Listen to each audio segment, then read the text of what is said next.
Okay, sorry about that. I got a phone call and I talk about scheduling a little bit.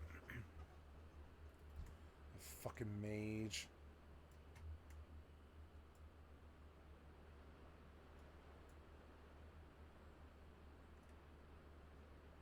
I want to get this guy, but I don't know. I don't think I have I don't think I have the.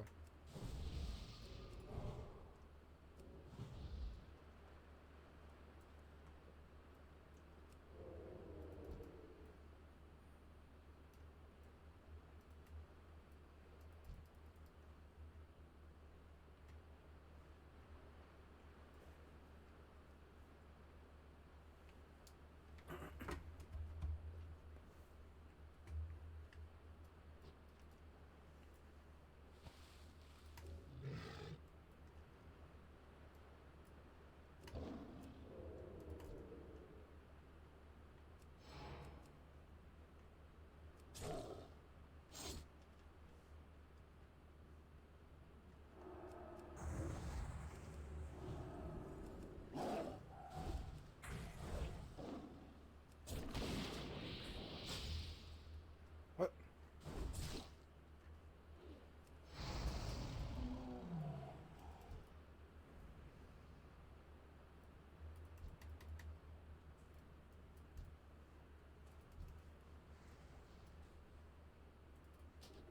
Damn it.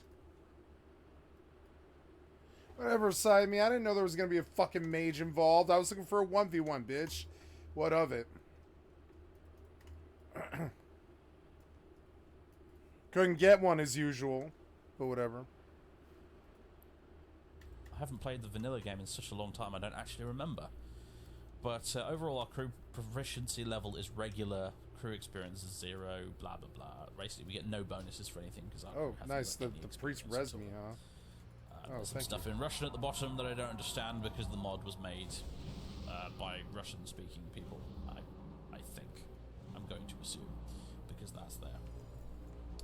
Right. Continue. Crews are enjoying some shore leave while we make ready for departure. Now, obviously, I think if this was real, we would already be at sea by the time we were given these orders, but for whatever reason, HMS Trafalgar is still docked at Faslane when all this kicks off. So... all systems operational, we're fully stocked, it's the 23rd December 84, and it's 1300 hours. Rearm and repair. So let's have a look. This is where we do our loadout for our submarine. We've got damage control there, which shows us all the relevant stuff, systems on the submarine. We don't really care about that right now because we're not damaged. And these are our available weapons. Now, we don't need T-lamps. Our mission is not to attack land targets, so let's get rid of those. We've got 5 Mark 8, those unguided World War II torpedoes I mentioned, loaded. I'll keep them loaded in case we encounter some merchant shipping or something we can sink with them. 5 Mosses loaded. These are the decoys. I'm going to go with just 3. I think we can probably get away with 3. 5 UGM-84 harpoons loaded. I'm going to go with 0. I don't think we need them. And then we've got tigerfish. I'm just going to load the rest of the tube stores with tigerfish. So we've got in total 22 tigerfish on board. No, 22 tigerfish. That will probably be enough, I hope. We can also load spec ops if we want to. We really don't need to, though, because you only do that if you need to do a special mission where you're dropping off commandos, basically, to do some nefarious deeds on the mainland. If you do load spec ops, actually, I think it empties all of your tube stores as well, so to make room for them, basically. So we're all ready to go. Arrows in port 14, and now we do cast off anchors away. I'm going to press the space bar, and basically this takes us to the campaign map, which effectively, if you've ever played Mount and Blade, it's effectively like that. We have our little submarine here, and I just click and hold the mouse on the map where I want us to go. And stuff will happen on the campaign map. You've got patrol aircraft flying around. They will... These blue ones are ours, obviously. They'll reveal the locations of Russian vessels and subs and things as they fly over, and if they spot any. Likewise, the red ones, the Soviet ones, they will spot us, and any nearby Russians will move to intercept us if we get spotted by one of these. There'll also be satellites that will occasionally go across as well. They have a slightly different icon, but they effectively do the same thing. And all the little tank logos on the map indicate where NATO and Soviet troops are. And at the moment, the Soviets have pushed into Germany, and that's as far as they've gotten. Though we're looking to take over Norway as well as Sweden and push all the way to the Netherlands and Belgium. If they manage that, then we're toast. The campaign will be pretty much over and we'll lose. So hopefully that won't happen. Now we've got patrol zones marked out on the map here. This is something added by the mod, I think, and I believe our orders would go to patrol area green 11. Now you can see here there's these lines over what is the GI UK gap, because it's, you know, Greenland, Iceland, and the UK. This gap here, and these lines are the SOSUS net. I forget what SOSUS actually stood for, but it was a sensor net of sonar buoys, I think, basically, that would detect any Soviet subs passing through, hopefully. And if any Russian sub does go through the SOSUS net, it will actually appear on our campaign map, and we'll be able to see where it is. So there's that. Right, I think that's everything explained. So let's unpause and go. We need to rush on up here to Green 11 and try and intercept as many Soviet subs as we can that go past. I'm going to quickly save the game, even though we're doing an Iron Man series, mostly because this mod is not totally 100% stable. It does crash sometimes, so I'm going to try and save as often as possible. There we go, right. And now we'll slow to patrol speed by right-clicking the mouse instead of left-clicking. And hopefully try and intercept some Soviet subs, like this one, as they come past. There we go. It's important to go slow at patrol speed on the campaign map as you intercept them, because it means that you'll start the engagement going slower, and therefore you'll be more stealthy. Because the faster you go in your submarine, the more easily the enemy can hear you. As it stands right now, we're starting at 10 knots and our depth at 46 meters. There's a very weak surface duct and a very weak thermal layer. I will explain what that means, because they are important. My orders right now are going to be to close to 15 kilometers. I think we'll close to 20 kilometers. And so status report. Right, we've got I want to load a decoy, a moss decoy, into one of our forward tubes. Actually, here we go. Yeah. Okay. So we've got loads of tigerfish and a moss. The tigerfish are the only torpedo we have that's capable of sinking an enemy submarine. These Mark 8s, they're only good against surface vessels. You can't sink subs with those because they have no sonar built into them. They can't detect, objects in the water in front of them. They basically just fire and forget. Right. All hands man battle stations. No, wait, no, I think I have to click close 2, don't I? There we go. And the first thing I'm going to do is rig the ship for ultra quiet running, which is Shift S, or that button down there on the UI. So here we are, floating along in the water. I can press tab to make the map here go big, and he's already reporting our sonar contacts that we're hearing. So these are vessels around us, or they could potentially actually be sea life, like whales, because you do sometimes bump into whales, humpbacks and blue whales out here. What we're going to do is we're actually going to go tootle on up to periscope depth. That's what we're going to do, because what I want to do is I want to just go up to periscope depth and pop up the radar mast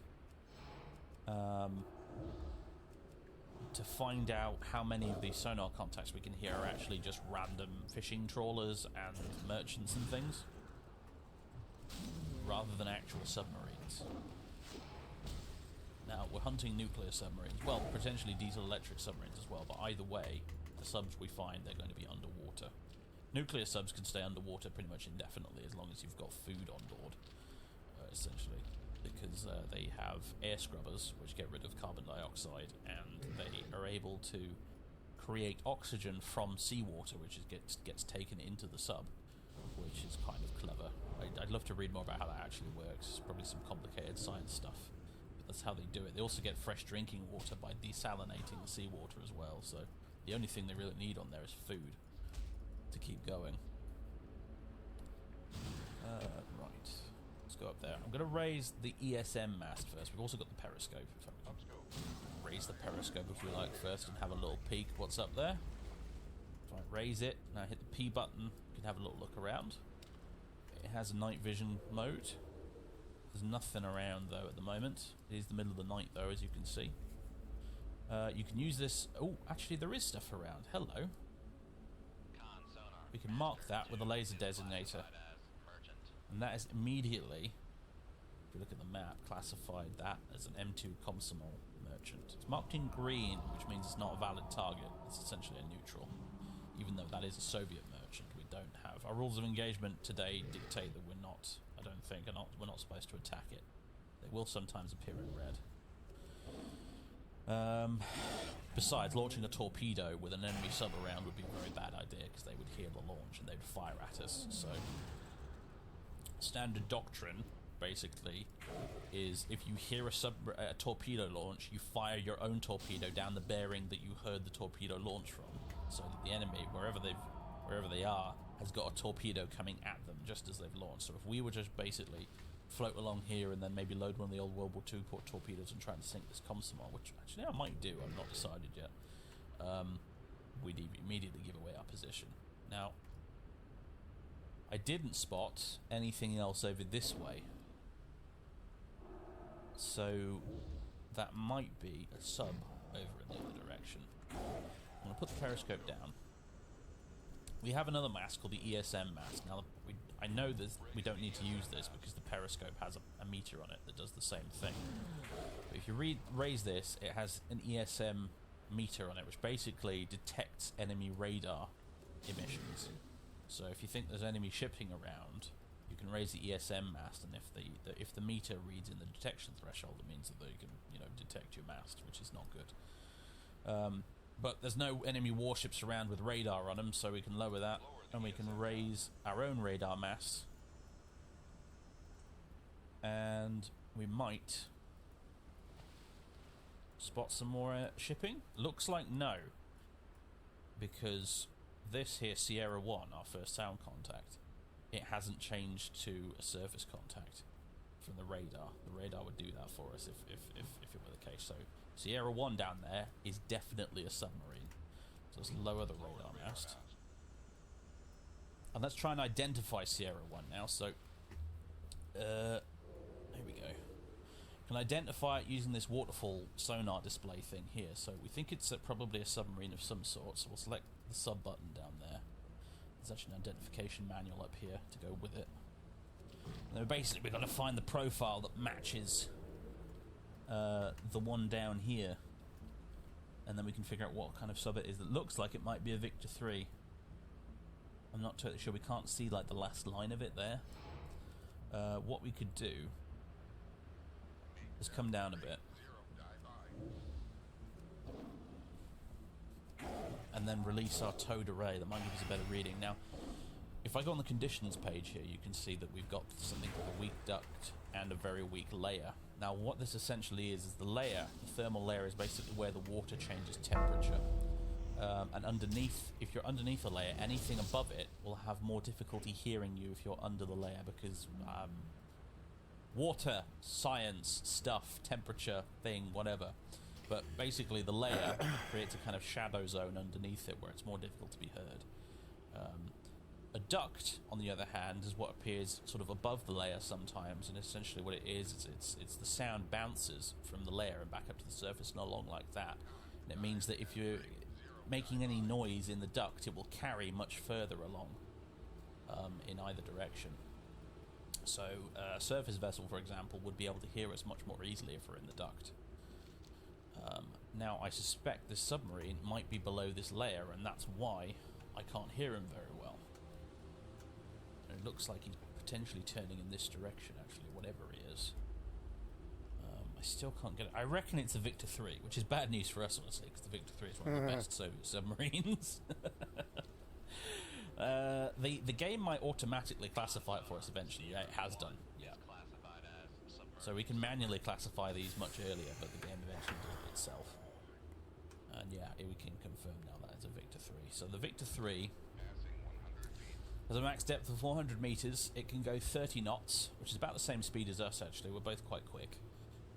It has passive sonar, obviously, towed array like us, which is rare for Soviet submarines. It's actually going to make him very difficult to deal with, unfortunately, because we won't be able to sneak up behind him on account of him having a towed array. In fact, let's deploy our towed array, shall we? You should be able to see it coming out the back of the sub. There we go. Lovely. Right. Okay. He has radar just like us. He has Vodopad missiles. Now what these are a funky little Soviet device basically. It's a missile you fire out of your torpedo tube. It goes up. It goes out of the water. And then it flies along, and then it comes back down in the water at the designated target point. And what it then does is it releases a torpedo. So essentially, it's a rocket-launched torpedo that goes up out of the water and comes back down again, and then releases a torpedo on the enemy position. They're really nasty because it means that they can get a torpedo on your location really, really fast. They have Test 71 torpedoes, which, as you can see, there's lots of important information here, like how far they can go, what speed, what the active range of their seeker head is. What their active range is when the torpedo goes active and it speeds up, basically. So it go 15 kilometers at 40 knots, so it's a very fast torpedo. It has a seeker range of 1,300 meters, so if we get 1,300 meters away from it, hopefully it won't be able to pick us up. And it can go down to a max depth of 400 meters, so we could actually outdive this torpedo in the Trafalgar, which is good news. Unfortunately, they also have USET 80 torpedoes, which is probably what they'd use to get rid of us. I believe the USET 80 is a wire-guided torpedo, much like Western ones. It can go 48 knots, which is ridiculously fast. It has a seeker range of 1,500 meters and a max depth of 1,000 meters, so there's no getting away from the USET 80 in terms of diving, unfortunately. Yeah, so that's a nasty torpedo that he's armed with right there. He also has Skral torpedoes, although we don't really have to worry about that because they're usually in shipping, but they are a really weird sort of rocket torpedo that goes super, super fast underwater. And he has these 65-76 torpedoes, which again, I think are to be used only against surface vessels, so we don't need to worry about those either. If we look down here, we have a sensor comparison, and this is really, really important information. Basically, we can see the higher the number, the easier we are to detect for him. Right now it says 40 on active, so if he were to start pinging us actively, he would find us immediately. 40 is really bad. Passive is currently at -2. He can't hear us. If at 0 or below, they can't hear us. In fact, up to +10, I don't think they can hear us.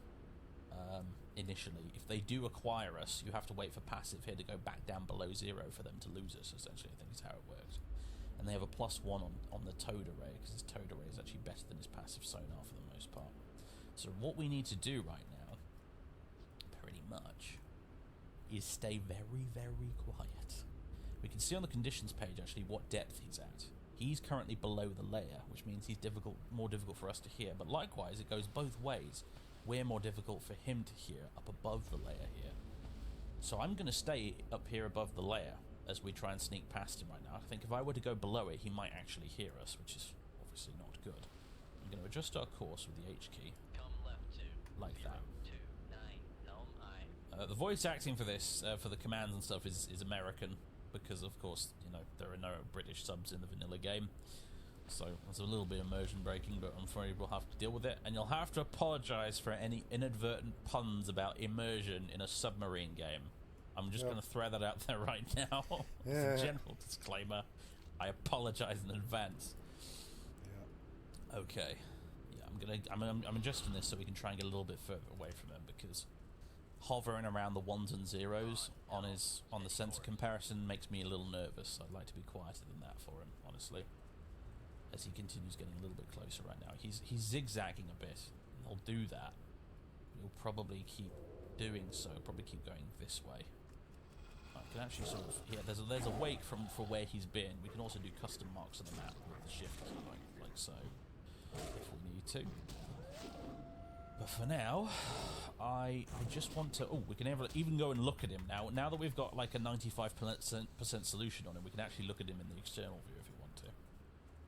That's what a Victor 3 looks like. It's quite a good looking sub, actually. I have to admit, the Victor 3 is just...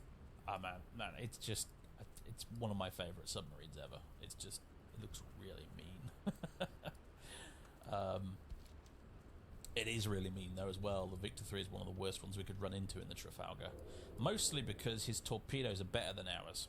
I've talked about how the Tigerfish is basically terrible. I've already talked about how unreliable it was, and it's modelled in the game in terms of the wire break chance of it being really, really, really bad.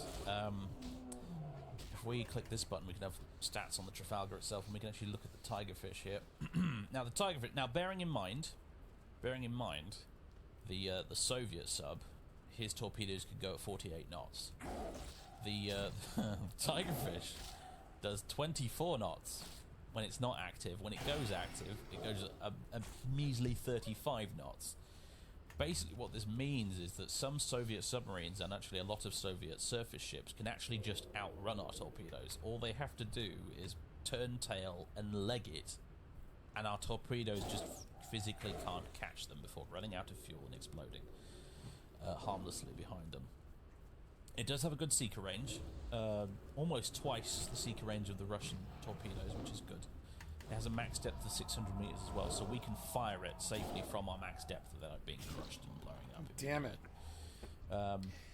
4 levels higher, I didn't know, yes, or I wouldn't have engaged well here. It is wire guided. The Mark 24 Tigerfish was a heavyweight acoustic homing torpedo used by the Royal Navy during the 80s. 2090 Conceptual development dates to the mid-1950s and not formally started in 59, with a target introduction made in 69. First prototype Tigerfish examples were delivered in 67. So we're using torpedoes essentially from 1967, really, is what we're dealing with right now. And they're crap. They're rubbish. The Americans have the Mark 48 torpedo, which is 100 times better. Unfortunately, we're not the Americans. We're the British, and we can't afford a better torpedo. So this is what we're stuck with. Just to note, the Victor at top speed can do 30 knots, which means it will outrun our torpedo when it's inactive. If our torpedo goes active, it's only 5 knots faster than the Victor. So if the Victor has enough range on us to begin with, he can probably get away long enough to outrun the torpedo, just long enough for it not to be able to get him. So, with the Tigerfish, we have to actually be quite close to the target before we use it. And when we fire it, there's a good 70% chance it'll go dumb and fire it and just carry on swimming along in the direction that we sent it in. We won't be able to control it after it's launched. So that's grand. It's going to be fun dealing with. And by fun, I mean excruciating at times. It also doesn't like it if you launch the torpedo going particularly fast. Now that's true of basically all torpedoes, but it's especially true of the Tigerfish. I have had the Tigerfish on occasion explode immediately after coming out of the torpedo tube if I'm going too fast. And by too fast I mean anything above like 10 knots. So I need to try and remember to do a speed check every time I launch a torpedo in this game, otherwise I'll blow myself up, and that will be a very stupid end to the series. So we can probably safely guarantee that's exactly how the series will eventually end, now that I think about it. Okay, well, this is taking a little while. The numbers are creeping up on his passive and towed array right now. His passive is on +4. If it gets to +10, we're in the proverbial, basically. If it gets to +10, we immediately need to launch a torpedo in his direction and hope for the best. And we need to speed up and get out of dodge because he'll be launching back at us. Hopefully it won't come to that. I'd like to get round behind him and then launch a torpedo at him from behind. Now, he'll still be able to hear us thanks to his towed array, but the fact that we're behind him means that when he launches his torpedo, he'll have to go out and turn around, and it'll give us more reaction time, and so on and so on and so on and so on. So sometimes as well, if he decides to speed up a bit or retract the towed array, he won't be able to hear us as well. We can get lucky occasionally. If the number down here on the passive or the towed, but incidentally goes below -20, I think we can actually safely launch a torpedo without him even hearing the launch. That will sometimes come up, probably not with this guy though. I think, yeah, I want to keep going in this direction. Right, if I press the F9 key, we can enable time compression here to speed things up a bit. We're currently doing 5 knots, so we're going very slowly, and we're rigged for silent running. You can actually see here how much noise we're making. We're making 115 decibels of noise right now. If I were to stop the engines completely and have us just float here, it would retract the towed array, because the towed array only works if you're moving forwards, but I think we could probably get our noise output down to 110 decibels if we really need to. I could probably go even slower, go down to like 1 knot or 2 knots, and that would make us a bit quieter as well.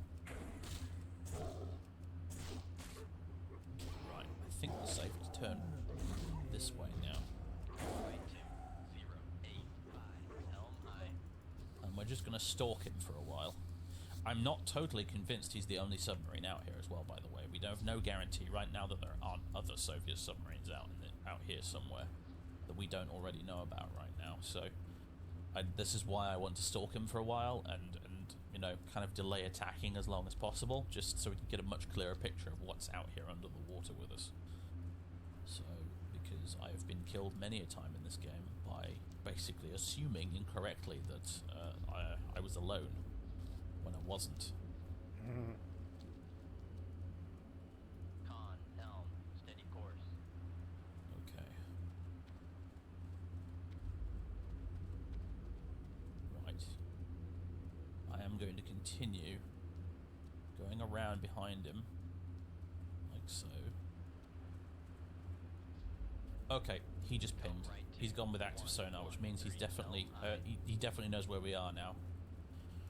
1 ping only, please. Thank you. Right. He's almost certainly heard us. Right, I'm going to launch a torpedo. Quickly.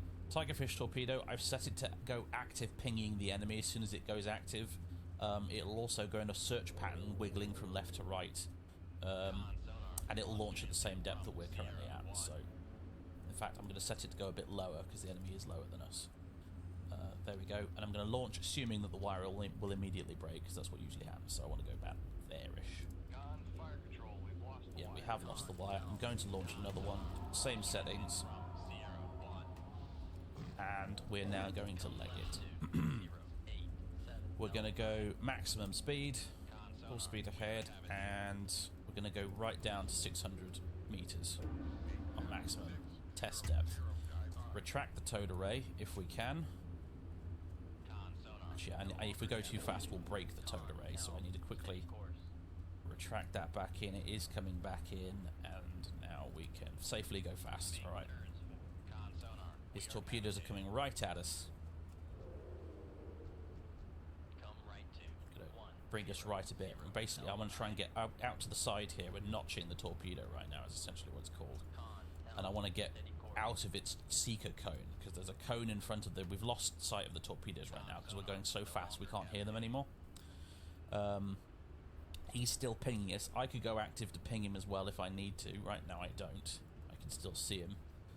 But essentially I want to try and get out here as fast as possible and out of the seeker cone of those incoming Soviet torpedoes. Now, as we discussed, assuming he's using his best torpedoes, and he probably is, they have a seeker range of about 1.5 kilometers. So in a cone coming about this far, if we assume the torpedo's in the middle of the crosshair here, this cone really right here is where he'll be able to detect us, the torpedo. We want to get outside of that cone, which is why we're going down, because the cone is vertical as well as horizontal, so we're going down as deep as we can, and we're going as fast as we can to try and get away from those. And we're going to hope in vain, that maybe one of our Tigerfish will latch onto the Victor and give him some problems, because if we can get him to go defensive and start trying to evade torpedoes, that will give us a window of opportunity to strike back at him.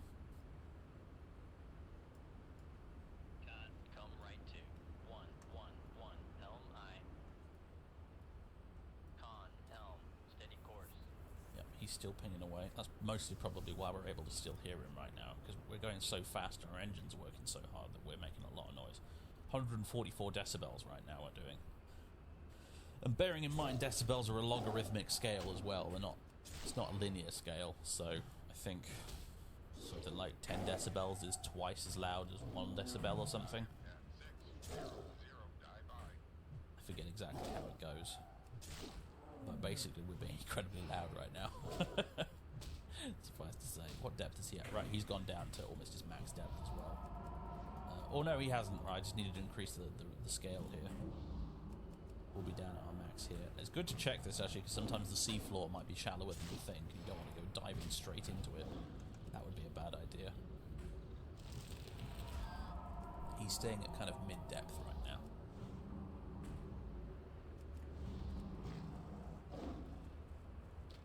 We've gone deep. And I can't see any of his torpedoes. If we were to slow down right now, run silent, and listen, we might be able to hear his torpedoes. But right now, I don't think we can afford to slow down. We need to get out of that seeker cone. God damn it. Why so many? Zigging slightly. I pull 1 and 5 come, and it's like, Very what? soon. There was one mob. I can kind of guesstimate based on... Okay, yeah, he still knows where we are, and he's now launched one of those missiles I told you about, the ones that deliver a torpedo. I'm going to drop a decoy. Why is he 5 levels higher? Which is like a little thing I don't really water, understand which that. What, like, I spoof mean, this torpedoes a quest little is bit. like... And what we're going to do is I'm actually going to fire our Moss decoy in a second. Actually, no, I'm not. I'd have to slow down to do that. Alright, you can see our little tiger fish going out here, and there's probably no way they're going to detect that Victor.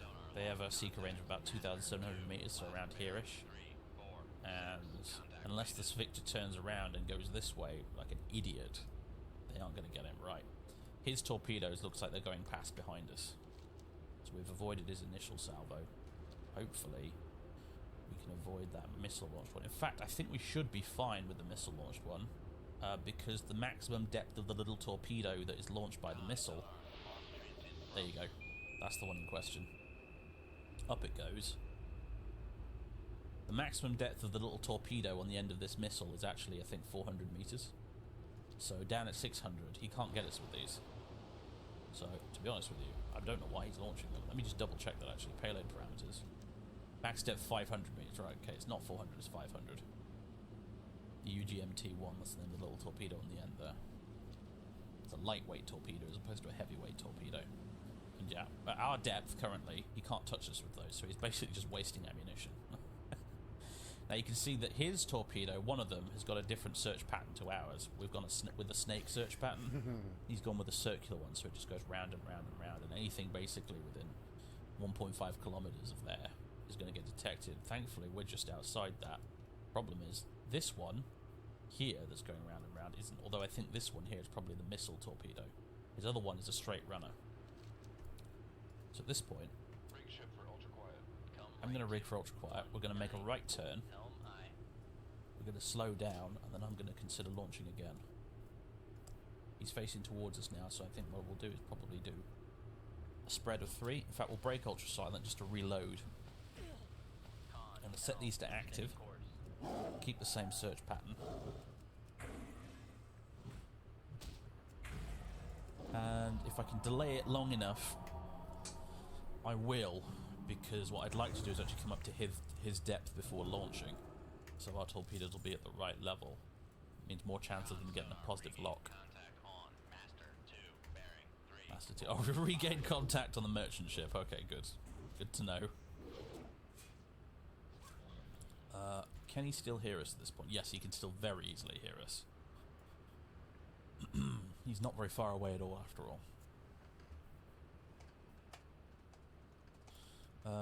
What's the seeker range on the Vodopad missiles?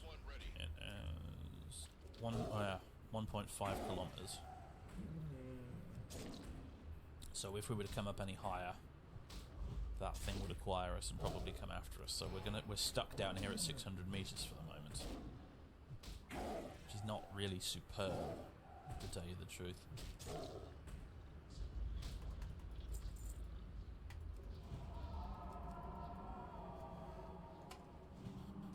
Paralysed by indecision right now. I don't know whether I should start speeding up again or just fire. I'm inclining towards just fire, even though we're not really with the right depth. We could come up to just under 500. Let's do that. This torpedo up here will probably be going in a spiral downwards. That's generally how the air-launched ones work. They start at the surface and they spiral their way down, so there might be a margin of error here we can use. In fact, it looks like both of his sub-launched ones were straight runners, and both of his air-launched ones were the circular ones. So, good to know. So let's come up. Now, I'm still running quietly right now. In fact, we'll switch to ultra quiet right now. I'm still running quiet, in spite of the fact he knows where we are. Excuse me. As you can see there. Mostly because, actually for our own benefit right now, for my ability to be able to hear what's going on around us. The other benefit of going inside quietly is you can actually hear better. So we can actually hear our own torpedoes out there somewhere.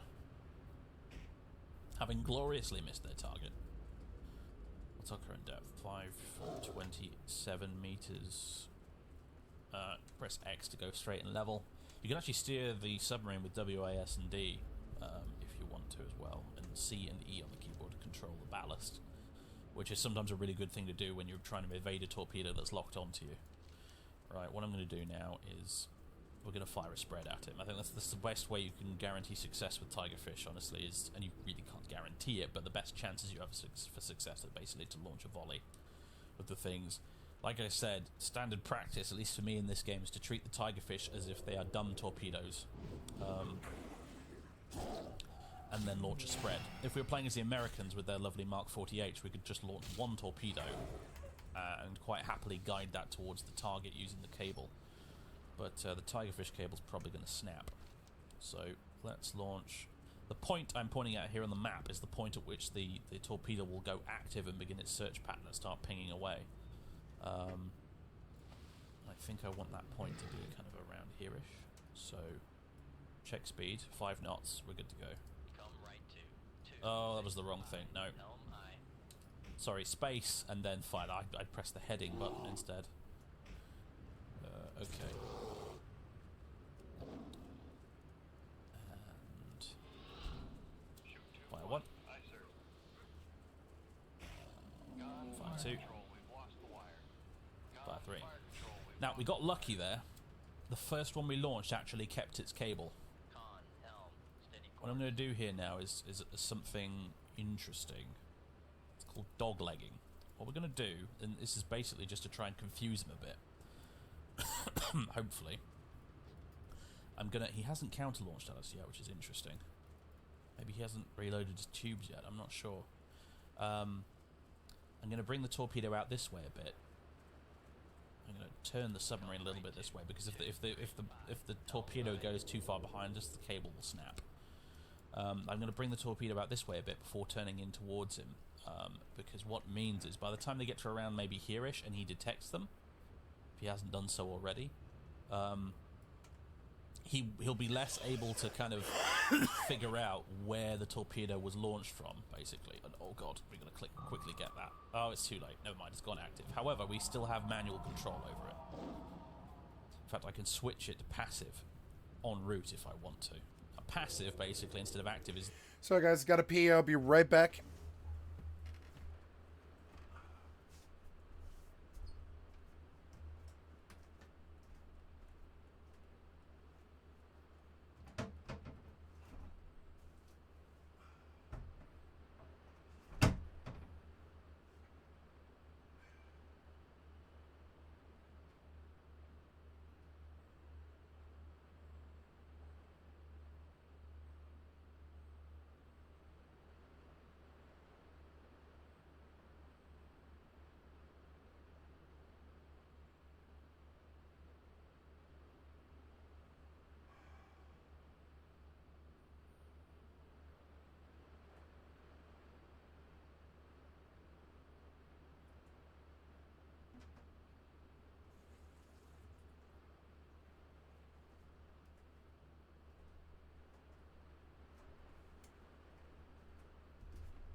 the way it works. It locks onto sound that it passively hears, like we passively listen with our sonar, essentially. Which is really good if you want to sneak up on an enemy sub and launch one right up his baffles, right up the tailpipe, without him noticing you. We're going to change our depth right now. We're going to go back down to 600 meters. Voodoo Ranger. There we go. I've got an early That night. torpedo It that was sucks. up I've got here, to that stop just early exploded. tonight. You I've might got have a heard doctor's that. It's gone appointment now. in the That was the air morning. launch torpedo. They don't stick around. They're doing a liver They don't have lot of ultrasound. fuel. Yeah, and we're just going to guide this in actively. So now it's gone active. I'm basically using my numpad keys to guide it. If we go to the weapons screen here, we can actually do it with little buttons. And we can actually change the depth that the torpedo is at as well. And I'm going to do that. I'm going to use the numpad keys to make the torpedo go up to about his depth, which means it will be much more likely to lock on. And you can actually see visually represented here the sensor cone. This is going to be a long video. I've just noticed we're about to go past an hour, not including the intro. But there was a lot to explain, so I felt it was necessary. Future videos will probably be shorter. Okay, now you can see on here the torpedoes are about roughly the same depth as him, which means we'll have a much better chance of locking onto him. And also, when we get closer, I will switch it back to active pinging, which will be much more likely to acquire him at this point. Actually, I might not need to. Right now, you see, what he's doing is he's legging it. He's booking it out of here.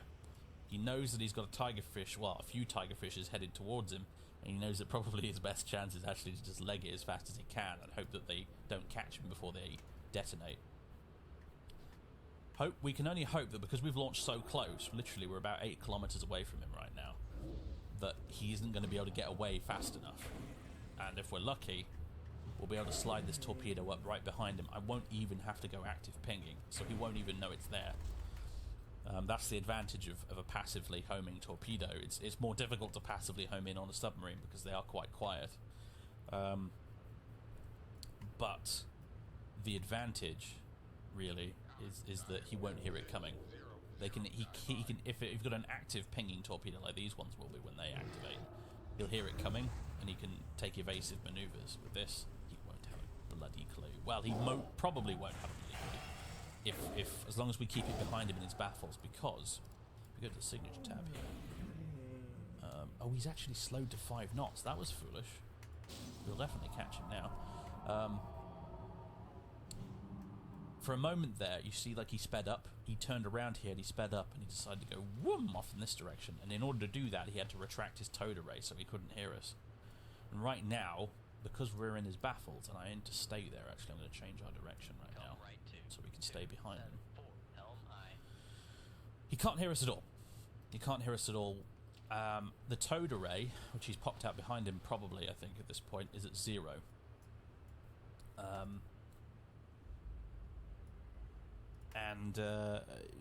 That means I think he's probably lost us as a result of that. I think if it goes to 0 or below, he's lost us.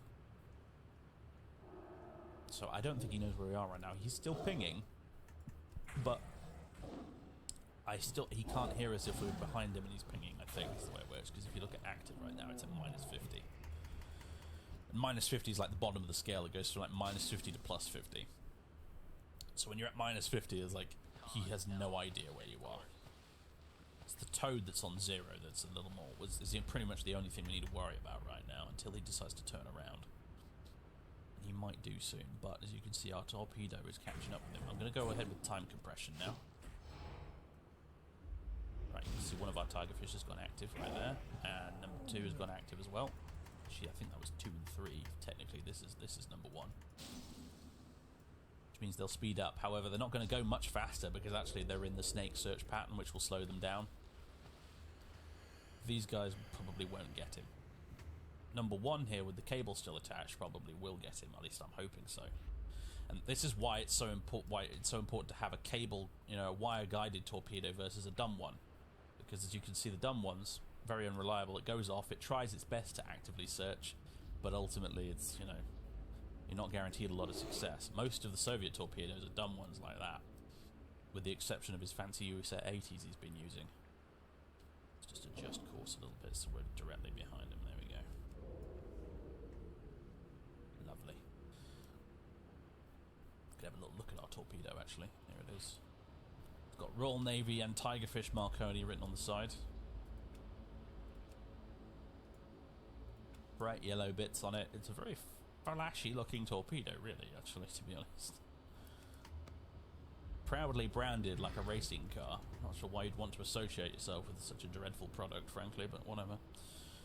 That's a question for Marconi to answer and not myself.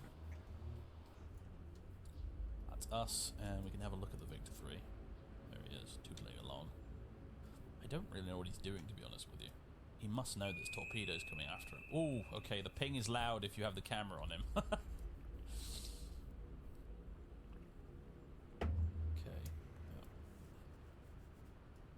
Basically just waiting to see here if he turns, if he detects this torpedo with his towed array somehow and takes evasive action. Problem is, if he takes evasive action, I think one of the other torps might catch him. Perhaps that's why he's legging it in a straight line. Oh, okay, no, he was turning there.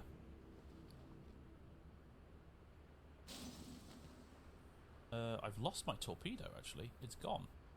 I'm not sure what happened there. Did we run out of cable? I genuinely have no idea. We can't hear him as easily, though. Our solution for him has gone down to 67%. I'm not sure what happened there.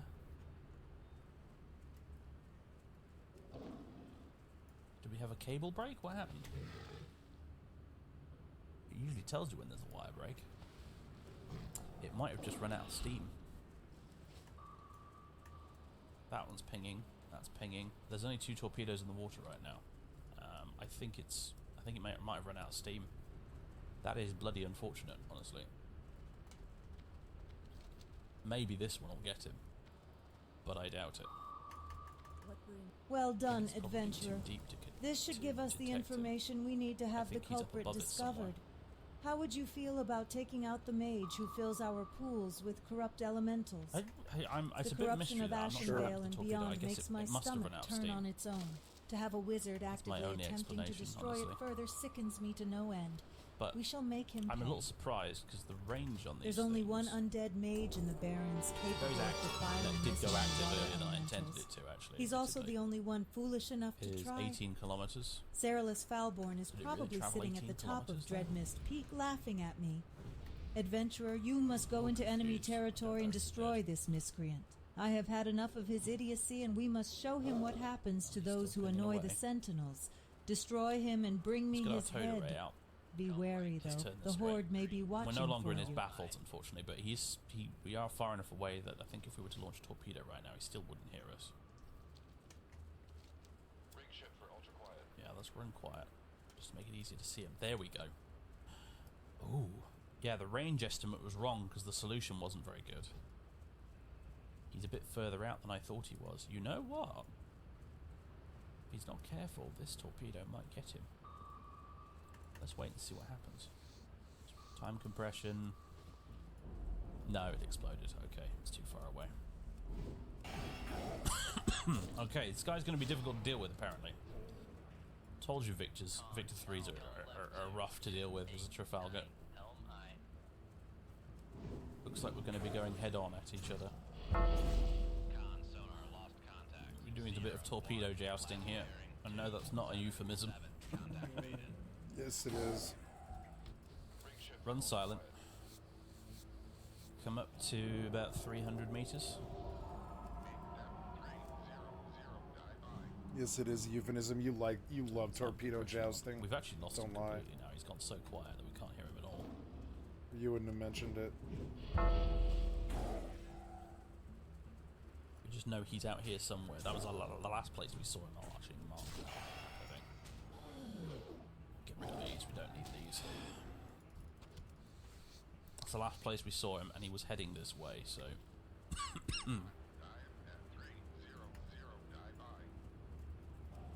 I think the reason we don't know where he is now is because he stopped active pinging. That's probably why we lost him. I'm going to actually turn us to the right this way. If if we're, I almost said flying, but that's not really the right. If we're swimming, I guess, perpendicular to him, there's a better chance that the towed array behind us will be able to pick him up because it's a long cable with an array in it. Therefore, more of the array is pointing this way than it is this way. In fact, the towed array doesn't detect anything in front of you at all because it can't see through the submarine. It's like the reverse of our internal sonar. So I'm gonna just go perpendicular to him right now. Hopefully, maybe we'll catch something on the passive sonar on the towed array. It's not looking great though so far, is it? Come left to 309, helm I, con, helm, steady course. So yeah, basically what happened is we spotted each other. He fired, I counter-fired. We both evaded.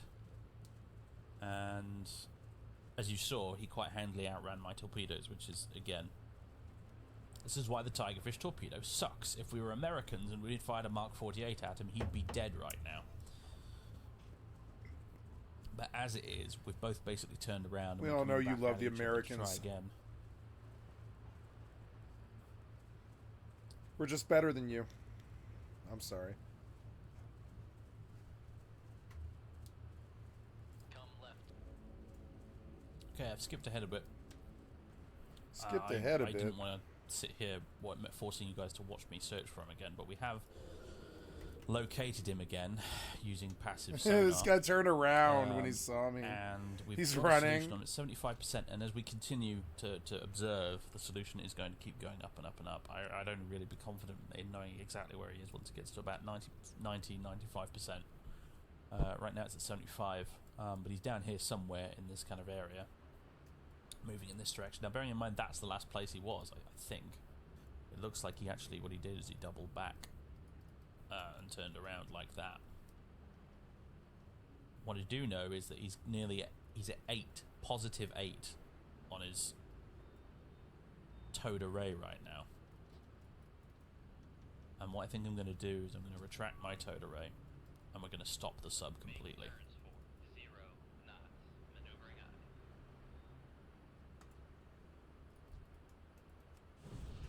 I'm going to get as quiet as possible.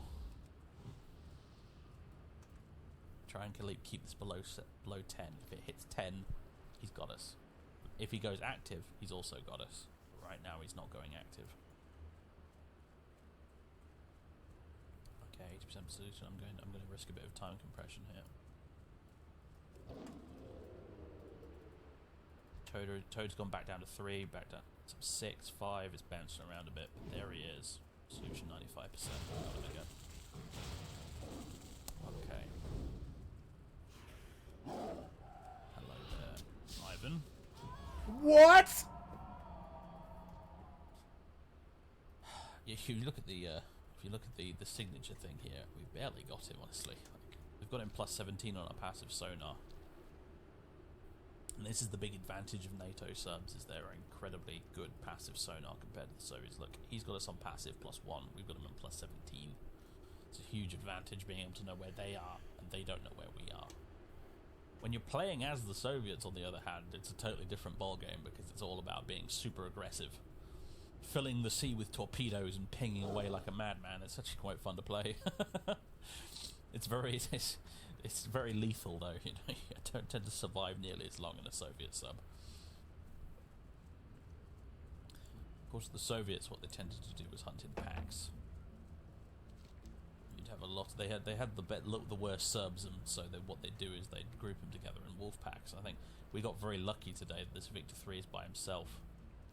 By alone, he has given us quite some trouble. Sometimes these guys, you'll get them in threes, like you'll have 2 Victor 3s and a Victor 2 or something. In which case, it sort of becomes a question of actually, do we want to risk engaging them at all in our little Trafalgar? Our sub is great. The Trafalgar is a superb submarine, but it's armed with such bad weapons that it's sort of like the equivalent of some sort of samurai sword master who you've equipped with a wooden spoon. There's only so much he's going to get done with that spoon, you know?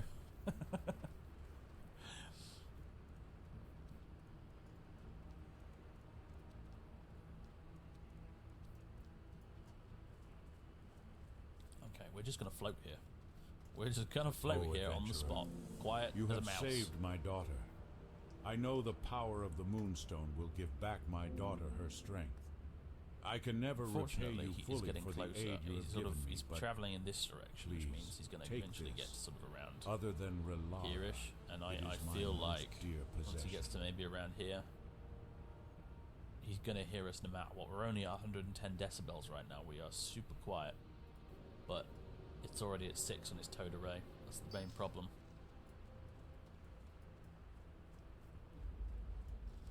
And as he gets further out here, his towed array will get a more perpendicular sort of look at us as well. So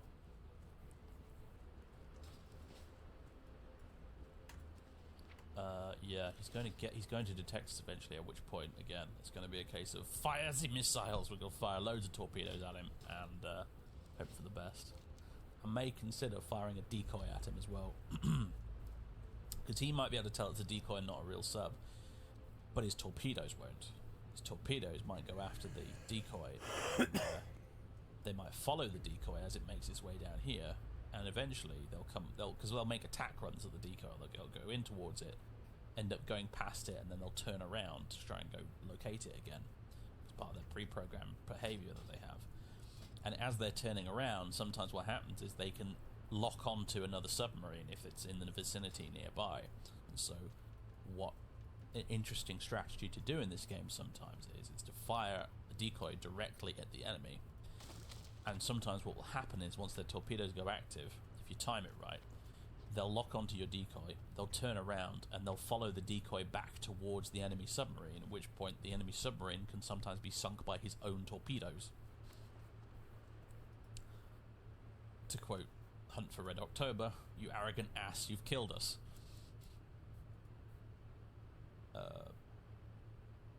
We'll see how that we get on though.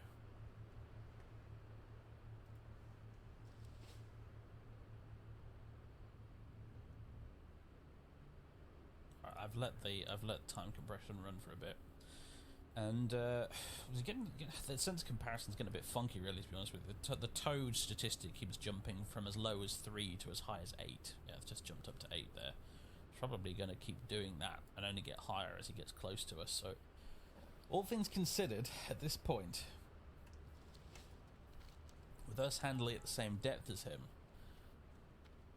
Pardon me if you just heard my phone go off in the background. Immersion ruined. All things considered, I think I'm actually going to try and fire a torpedo at him right now. In fact, I'm going to fire a few. Because I don't think we have a much better option right now. He'll get closer, he'll hear us, then he'll launch first. Or I don't know, maybe we somehow evade detection, go past, and we'll be in the same problem because he's got his towed array out, so I can't really sneak up behind him. So I think, all things considered, I'm just going to go for it. We're going to fire it a few torpedoes, we're going to gun the engine, we're going to dive down to 600, and we're going to hope for the best. Basically.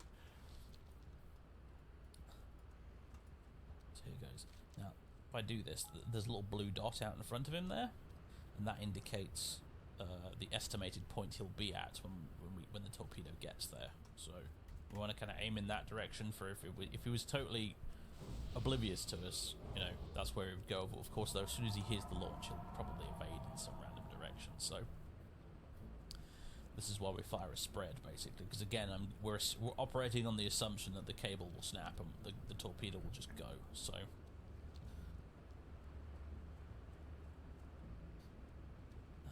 I've set all my torpedoes to active. I think it's time to launch.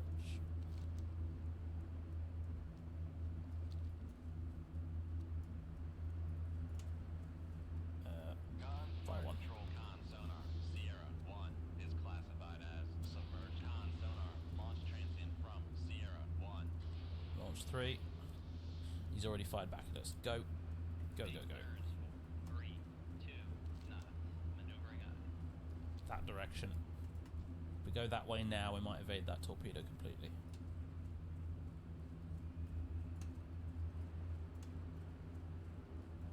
On the other hand, we might want to try turning around. It's going to take too long to do that, though. Helm, steady course. Con, fire control, we've lost the wire. Yeah, we did have a wire on one of them, but it's too late at this point. We need to evade, so we're going to lose that wire. It's no big deal. It's fine. We're already doing 25 knots. Actually, we're accelerating quite well. I'm getting down there too. Looks like he's going full steam ahead actually, so he might evade all of these just by going straight ahead. Should have launched one further out this direction.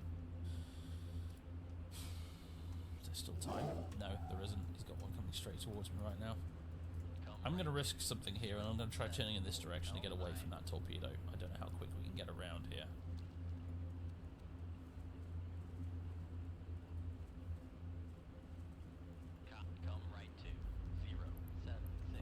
Baffles, yeah, he's gone into a baffle, so we did lose him there for a second. We'll probably reacquire him very quickly though. I'm going to drop the decoy as well to try and mask us a bit from that other torpedo. Yeah, we're reacquiring him now. And I think probably all this tigerfish will miss. I didn't do a very good spread, unfortunately. I should have. I assumed he would make a turn, but he didn't. He just carried on straight on the direction he was going. Which was foolish of me. While we're going nice and loud and fast, let's reload our torpedoes again. There's a reason why I brought so many with us, because I knew that this sort of situation might occur.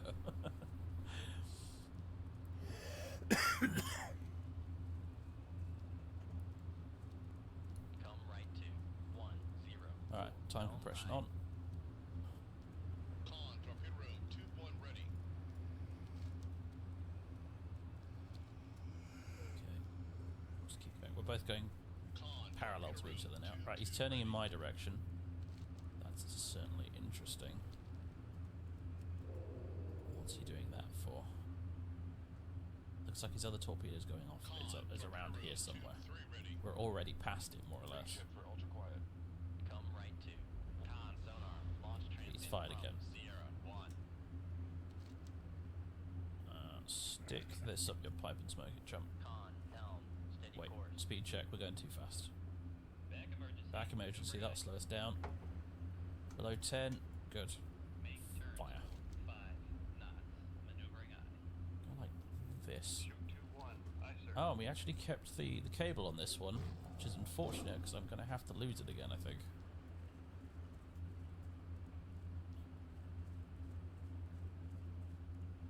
Con, Let's see, maneuvering. which way are you going to go, mate? 5 knots.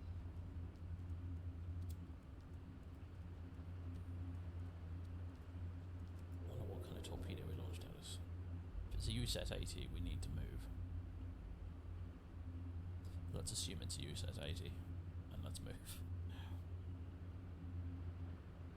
Come left 2. Make turns for 3. We'll set the torpedo yet to go active around there-ish. In fact, we'll change it a little bit to there. Con, fire control. Wow, we lost it. That's where it's going to go now. We'll get to about there-ish, then it'll start wiggling, and hopefully it'll acquire him. Hopefully. We're firing from below him at this point, so it's sort of... Con, helm, steady course. Oh no, it's... Okay, there we go, fixed it. Had some text glitch on the screen there.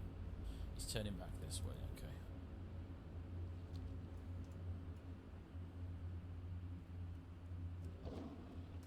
Come left 2. Hang on a minute. It almost looks like his torpedo turned off to the right there. Do you know why I think that is? I think it's because he's using wire-guided ones. He's using the USET 80 and he changed the direction of it. Con, sonar, lost contact. He saw we were going that way. He changed the direction of his torpedo using the wire. I forget sometimes the Soviet subs have those. But because he's gone defensive now, I hope that he's broken that wire. And now, it's just going to go off that way somewhere. So I've reversed our direction now. That other one he launched has gone past us at this point. Yeah, it's up there. Con, helm, steady course. Rig ship for ultra quiet.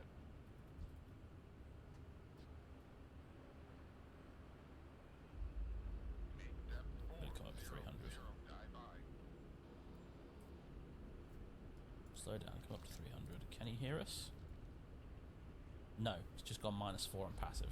Although, no, he's still pinging us, so never mind. Okay, that torpedo's changed direction again. That's a problem. Come right 2. Make turns for 3, 2 knots. Speed up. Maneuvering eye.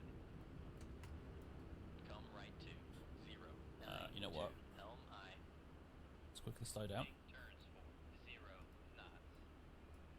Make turns for Let's fire a decoy. 5 knots. Maneuvering eye. Shoot 25. Aye, sir. Reload another decoy and another torp. Come right to 0. Maximum speed. Let's go. Make turns for 3, 2 knots. Maneuvering eye. Con sonar lost con. Might have to call it quits to this guy eventually. Con sonar lost contact. Sierra 1. Okay. Last bearing 2, 3. Con, dive at 600.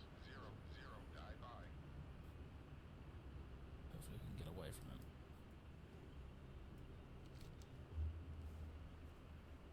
Come right to 103. Helm eye. Yeah, these Soviet subs with towed arrays are just so hard Course. to deal with. If you can't sneak up on them, you're in trouble. On Sierra 1. Bearing 250. I wish he was no. over there. This torpedo might catch him if he was, but he's not. He's over here somewhere.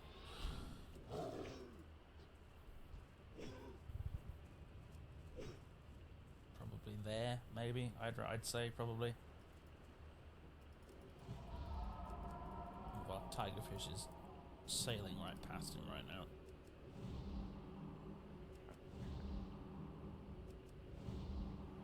Come right to 117. Helm eye.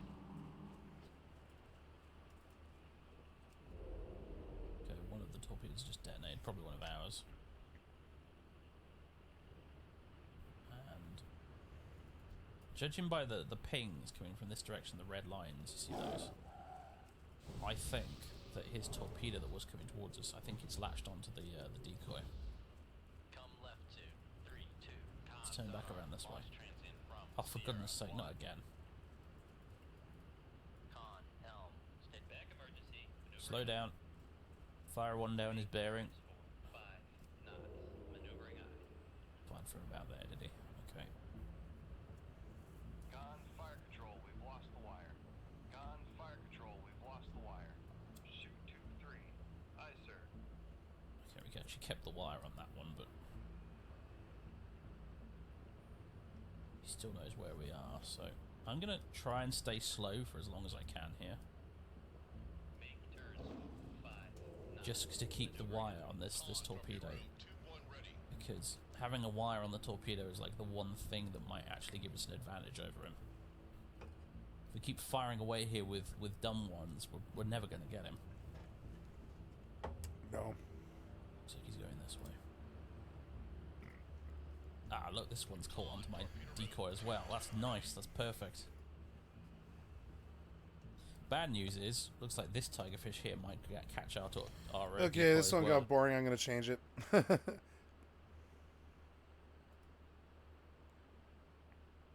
Stealth operations, zombies, and music that takes you back to 2016. Because today we'll be answering the question, do people actually still play Unturned?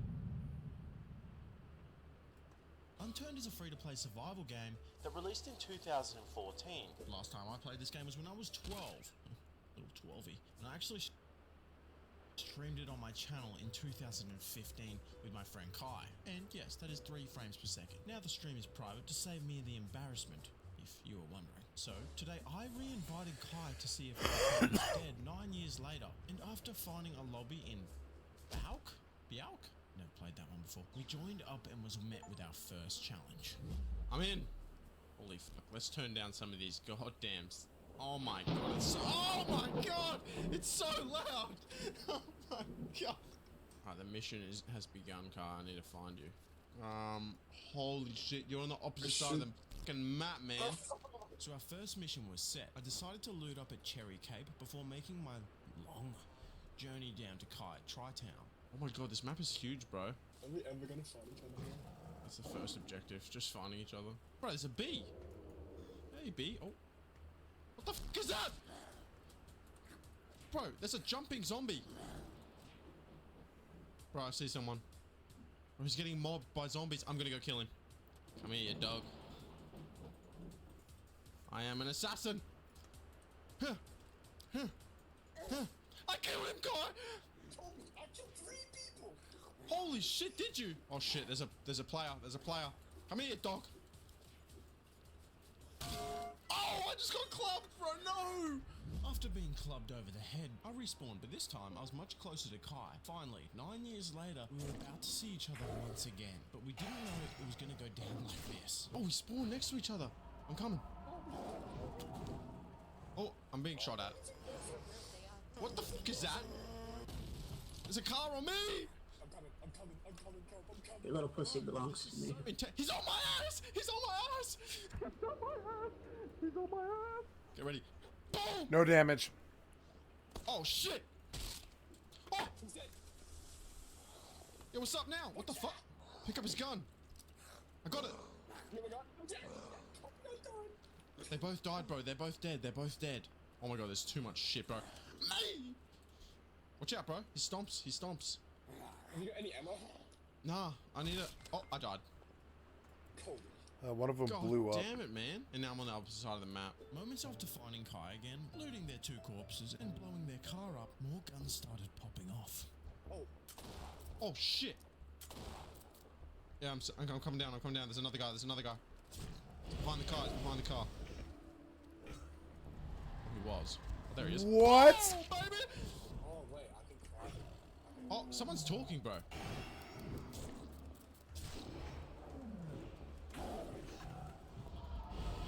He said suck my dick. I'm gonna go bonk this little motherfucker. Let's go, bro. Let's go. Oh, he's in here. Hey, come here, baby. What the? Oh. There he goes. This way. Oh! Oh, I'm getting shot! He's inside. He's inside. Get that motherfucker. Get that motherfucker. Come here, bitch.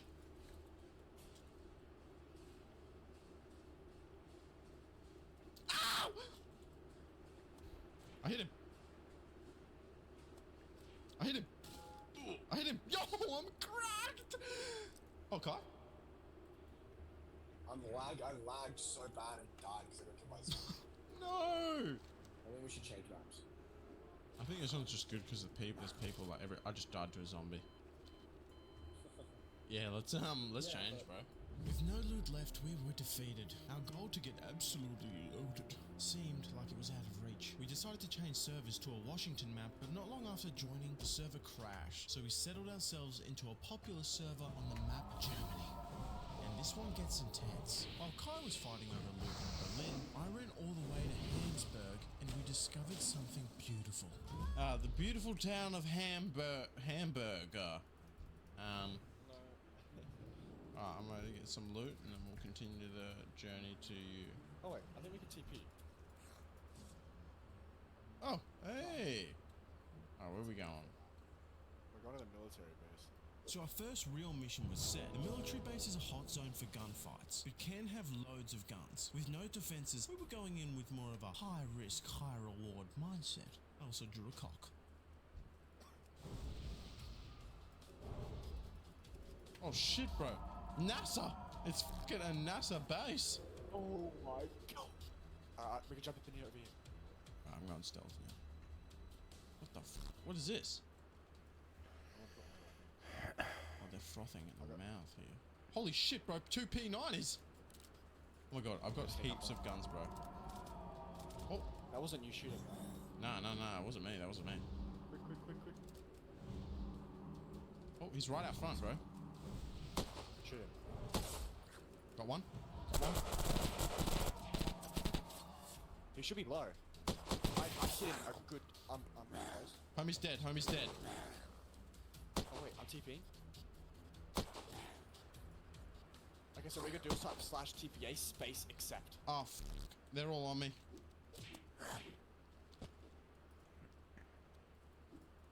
What the fuck are these like shadow zombies, bro? What the fuck? I died.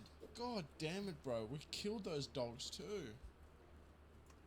Oh, bro, there's someone right here. Okay. Never go AFK near me, bro. Unlucky, buddy. That's a full kit for me. Oh, shit. Yeah, come here, dog.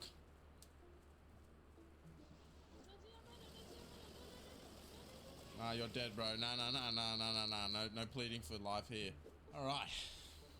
But yeah, we're going to the aerospace defense complex. That sounds like some sort of fucking military shit, right? Okay, third time's the charm, or fourth. Who knows? This time we're breaching into the defense complex, and this was the Jindral's funniest report. stealth operation Many I've thanks, ever done. adventurer. But this time we had to Jindral stay is a silent, fine and you'll see sentinel, why. brave and keen. I must read this for clues of a wickedness I fear is moving through Ashenvale.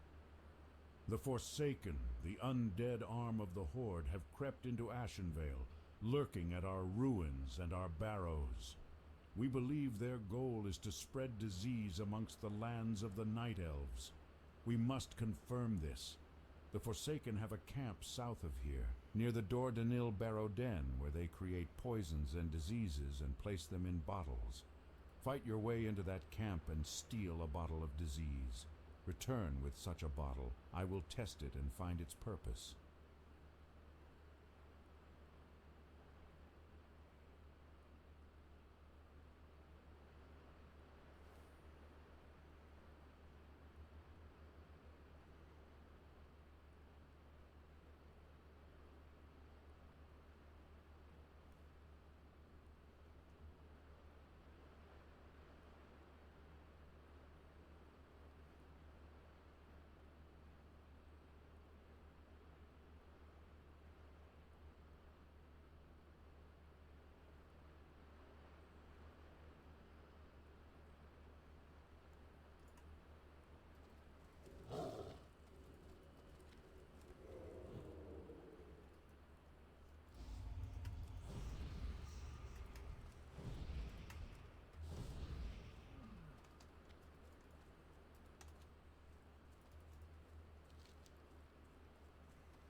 Oh, come on.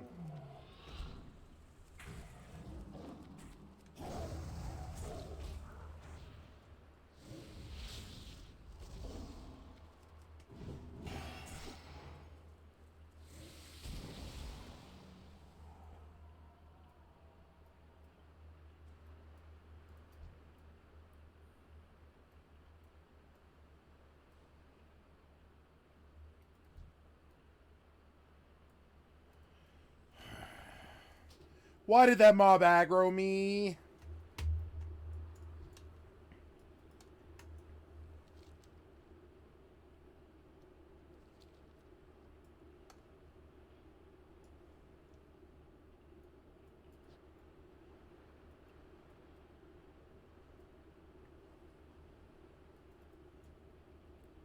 Why couldn't he get any bleeds on that target?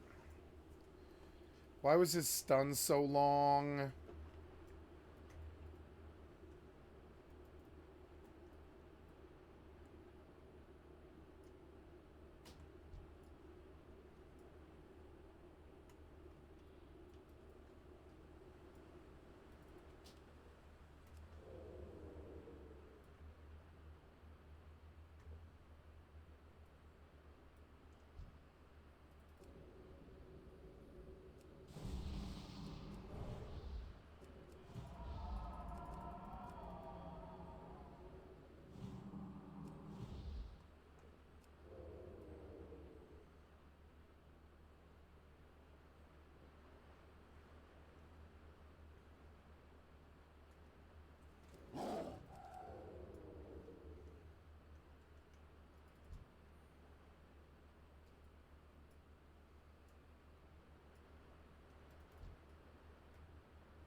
I should have just jumped him. I didn't know the other guy was there. Or I would have jumped him. Here's another one. Oh, I don't want to fuck this guy over so bad. Let's see.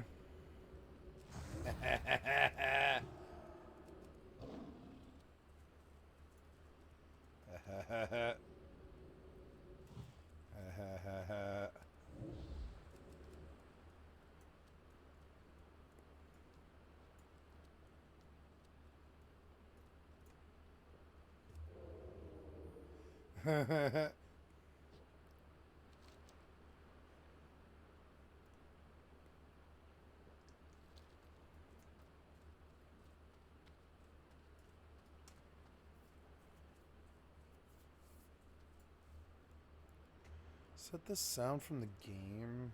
It is.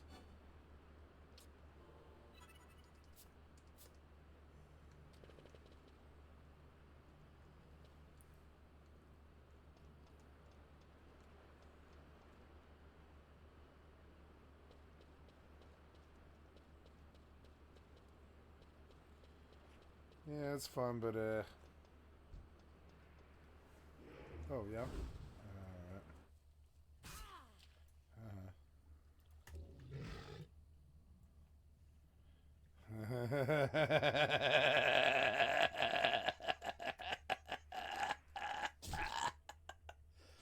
What? What?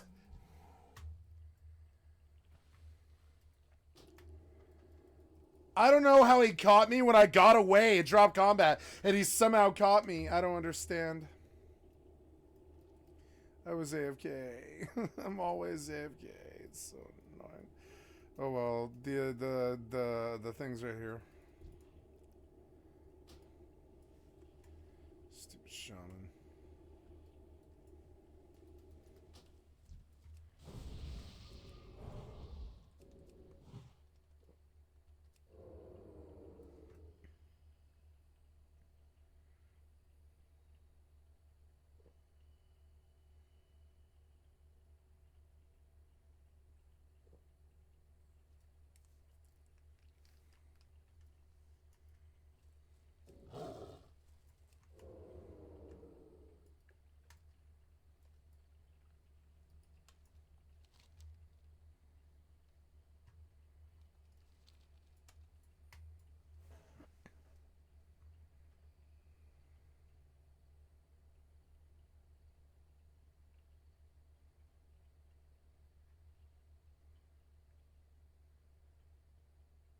Here's the NCS Master with a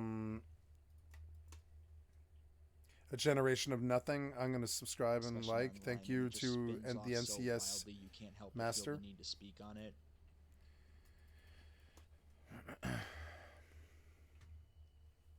Yes? No? Well, either way, that's what I'm doing here. If you've been perusing gaming social media circles the past week and change, particularly Twitter, you'll have seen a major rise in the speculation around the Switch 2, and it makes sense as to why. The OG Nintendo Switch turns 7 in less than 2 months, which by most metrics means the console's life is coming to a close, and soon we'll be preparing for the successor. Oh, the Switch is dying. Rumors have sprung up across the internet, whether legit or total I mean, they just did Breath of the Waifu. I don't know. Posts claiming to know the Switch 2's battery life, RAM, internal storage, release date, internal components, the works. Again, Yeah, that was a whether long any time of ago these are now. actually true, we won't know until Nintendo themselves reveal it. See if I can but pop all of him. these interweaving rumors and leaks have culminated in one prevailing consensus. And How it's did that he the get Switch past 2 will be me? about as powerful How as did the he PlayStation do 4. it? And of course, How when did that you little do nugget got it? planted It's in so everyone's heads, the Twitter annoying. space absolutely ran away with it. That console's 10 years old. How is Nintendo so incapable of standards? This will never compete with the modern systems. And it was that last point And in then it's still particular true. that really got Yep. me thinking. The idea that It's still because the true. Switch 2 will be noticeably weaker than the PlayStation 5 and the Xbox Series Noticeably X, weaker. it won't be able to compare and thus will flop. Never mind how much this ignores the history of console success and how power often has very little to do with Nintend's just never been market. competitive. Never They're mind the fact not. that They're Switch just the 1 was lumbering already an game underpowered provider in the system background. its own right and went on to become the best-selling video They're a good game system company. of the past 15 to 20 years. But biggest of all, never mind the fact that the Switch 2 just needs to have a decent game lineup within its first 1 or 2 years of its life, and it will already be on solid ground compared to its contemporaries. Because in truth, despite the past couple minutes saying otherwise, this video is not about the Switch 2. We don't have enough concrete information on it, and I don't think it's worth delving deeper into it until we have some.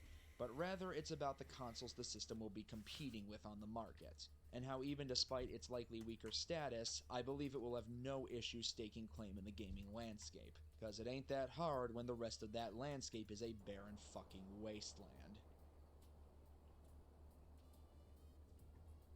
Now, I do want to preface right off the bat, as a larger collective whole, the 9th generation has been far from a failure or even truly a disappointment. I know many are going to label me a fanboy for making this video, and thus should make it clear this video isn't meant to just blindly rip on PlayStation and Xbox. This is more me getting a lot of gripes I've had with this specific generation off my chest and how poorly I believe it's been laid out. When looked at as an entire front, there have been some very damn good titles these past 3 years and change during the 9th generation's earlier days. God of War Ragnarok, Tales of Arise, Hi-Fi Rush, Resident Evil 4, Scarlet Nexus, Ratchet & Clank Rift Apart, Alan Wake 2, Lies of P, Armored Core 6, Elden Ring. There's been no lack of high-quality titles to play overall. I want to hear his list again. Again. Clear, this video isn't meant to just blindly rip on PlayStation and Xbox. Yes, This is it more is. me getting a lot of gripes I've had with this specific generation off my chest and how poorly I believe it's been laid out. When looked at as an entire front, there have been some very damn good titles these past 3 years and change during the 9th generation's earlier days. God of War Ragnarok, Tales of Arise, Hi-Fi Rush, Resident Evil 4, Scarlet Nexus, Ratchet & Clank Rift Apart, Alan Wake 2, Lies of P, very damn good titles these past 3 years and change during the 9th generation's earlier days. God of War Ragnarok, Tales of Arise, Hi-Fi Rush, Resident Evil 4. You know, I kind of want Tales of Arise. I've always liked the Tales games. That combat system was good. Tales was a good game. Perhaps I'll put Tales on my Steam wishlist for Tales of Arise. Oh, it's only $15? Wow. Because it's 63% off. Dawn Edition, but I don't want the Dawn Edition or the Ultimate Edition. But I mean, let's like I would not mind Tales of Arise. That's a good game, isn't it? I think so. Yeah, it gets really good, doesn't it? Yeah, I think so. But I mean, I don't know. I want this on my wish list, but I won't pay more than $5 for it. Oh, the Bandai Namco has. Oh wait, Bandai Namco has a new lunar sale, huh? Dark Souls 3 for $30. I wouldn't mind owning that. I want Dark Souls Remastered for cheaper. Yeah, for $20. Yeah, that would be a fun game to have. Yeah, for $20. I own this game in so many different versions. I just never bought it on Steam. That's a good deal, $20. Tales of Arise for $15. Yeah, it's funny that I'm thinking about this and then suddenly it's up. Armored Core 6 is $41, $42.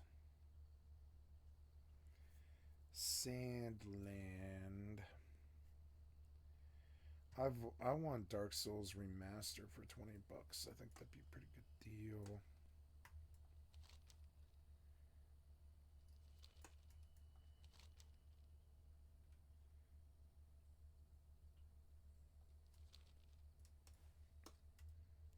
Nexus, Ratchet & Clank Rift Apart, Alan Wake 2, Lies of P, Armored Core 6, Elden Ring. There's been no lack of high-quality titles to play overall. However, that's when you're talking about the entire gaming atmosphere as a complete unit. When you boil it down to the individual consoles of this generation and what they have to offer of value towards themselves specifically, good luck rummaging through those scraps. I can make this work. The 9th generation has become synonymous with two things: having legitimately impressive load times that make them near non-existent, and having exclusive libraries that are just as non-existent. You don't have to look far to see how many jokes there are thrown around about these consoles' exclusive lineups. PS5 has no games has existed as a meme for multiple years now and doesn't appear to be slowing down. And Xbox, they don't even get the privilege of having a joke because barely anyone even expected anything out of them. Now, console exclusives as a topic have become admittedly divisive in recent years. Many have begun to argue that they're anti-consumer and it's best for everyone if all games were made available everywhere. While that is true in a sense, it doesn't take into account the whole picture. This guy's good. Here's the thing. Yep. If all games were made available everywhere, there would be no point in having 3 different boxes to play them on, plus the PC. Why have multiple consoles when there's no justifiable reason to own them on the aspect of That's the right. games? The fact is, console exclusives are what define each system, generation, and era of gaming at the time.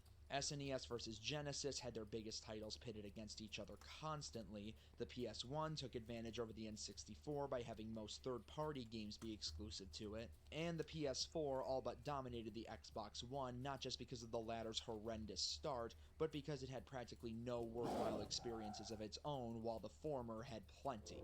But now, just one generation removed from that dominance by exclusives, it feels as though neither side has learned anything or capitalized from it. Some people seem to get upset when you say the PS5 has no games, but if you're talking exclusives, it is not an exaggeration, at least as of right now. The Wikipedia article on this console is damning, listing off its exclusives. There are oh my god, I've never seen this before. Look at this.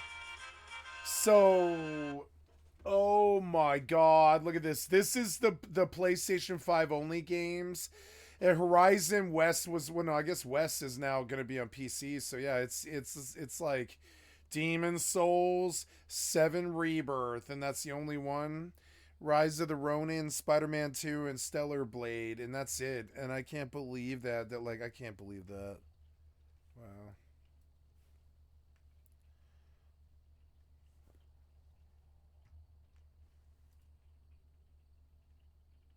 for the PlayStation 5. 12 of them. One of which being a pack-and-tech demo, another being a remake, 2 being VR, and 5 not even having actually released at the time of this video. I can fit the entirety of this list in a single screenshot from my iPhone. Bear in mind, we are over 3 years into this generation's life cycle, and console gens usually last around 7 to 8 years. We're fast approaching the 50% mark of this console and barely have enough exclusives in it to justify 2 worthwhile calendar years. Even if you bring on games that have been ported to the PC like Ratchet and Returnal that boost the games list by, what, 3 at most? Very good, It's insane to me how a company now, whose exclusives testing the massively contents of this launched them bottle, over their the goals of the competition last Forsaken gen will can be barely get revealed. any out to save their lives. When I struggled with Though the not sure if Forsaken's that's better or poisons, worse than I a had a company who vision. had their mistakes I in had that a vision of the department druids laid in the bare Dor and still Danil didn't Barrow learn from Den, them. poisoned, Xbox. murdered by the undead.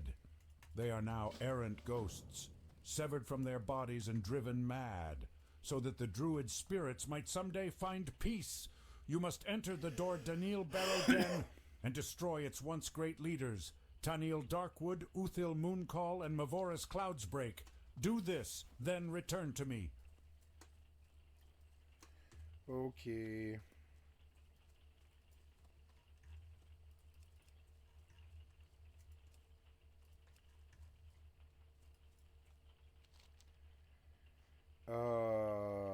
Ooh.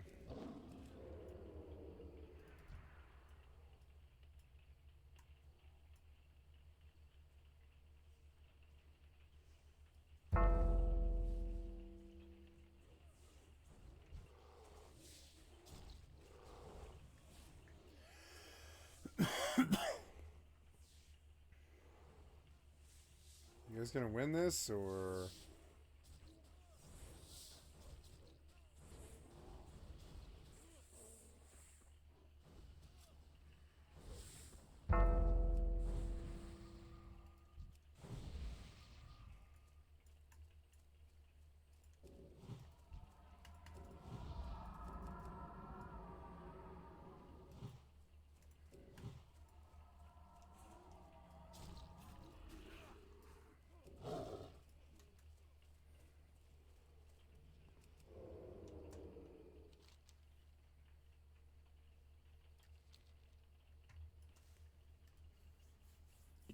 What's the big fucking deal? What the fuck are we doing out here? I ask you, what in the fuck are we doing here? You What the heard fuck for are we doing the here? entirety of the Yep. X-Bone that your game's lineup was not up to standard and was the primary reason the PS4 whipped your ass, only to completely continue this asinine trend. The PS5 may be the primary target of the no games joke, but that's only because it's worth joking about, and it at least has a scrap here and there. He's like got a Spider-Man point. 2. The Series X and S, so little was expected of them, and they've arguably still underperformed. Again, this console's 4th year is now underway, and what does it have to show for it? Nothing. Every game that was hyped up as a big deal for them is either still not out or has come up shockingly short. Halo Infinite had a very strong early push, and people really enjoyed the campaign.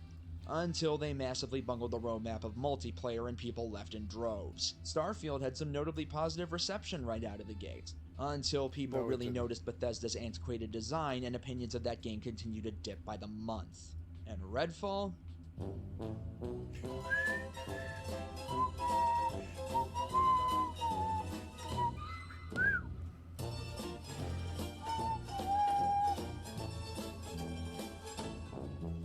The less said, the better. I'll give them that they do have some games on the horizon that look promising. The Indiana Jones game is certainly intriguing, and I honestly think the more we see Not of to me. Avowed, the more that's going to be one of the most unsung hits of the generation. But it should not be taking near 4 fucking years for us to finally get some titles that make these systems feel worth the cash. It's been made all the worse by just how much the cross-generation window has extended this go-around. Here's the thing about cross-gen titles. On the one hand, it is very consumer-friendly. It allows less immediately fortunate gamers to keep up with the current releases without having to rush to buy the next piece of hardware.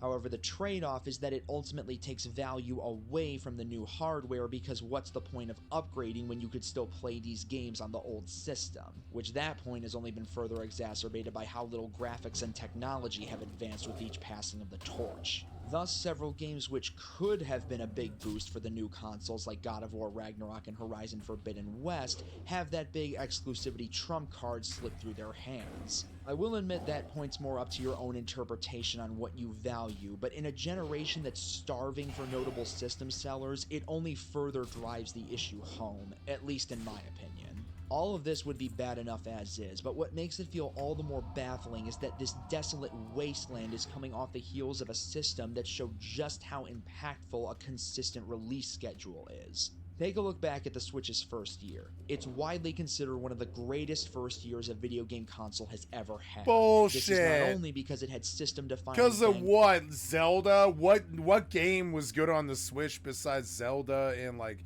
Animal Crossing? Like, a bunch of sequels, yeah, but I mean, like, dude, the Switch launch was not celebrated by anybody but Nintendo fanboys. We were all secretly really disappointed by the Switch launch. You expected to see all these classic Nintendo fucking, fucking masterpieces, but nah, there was like Zelda,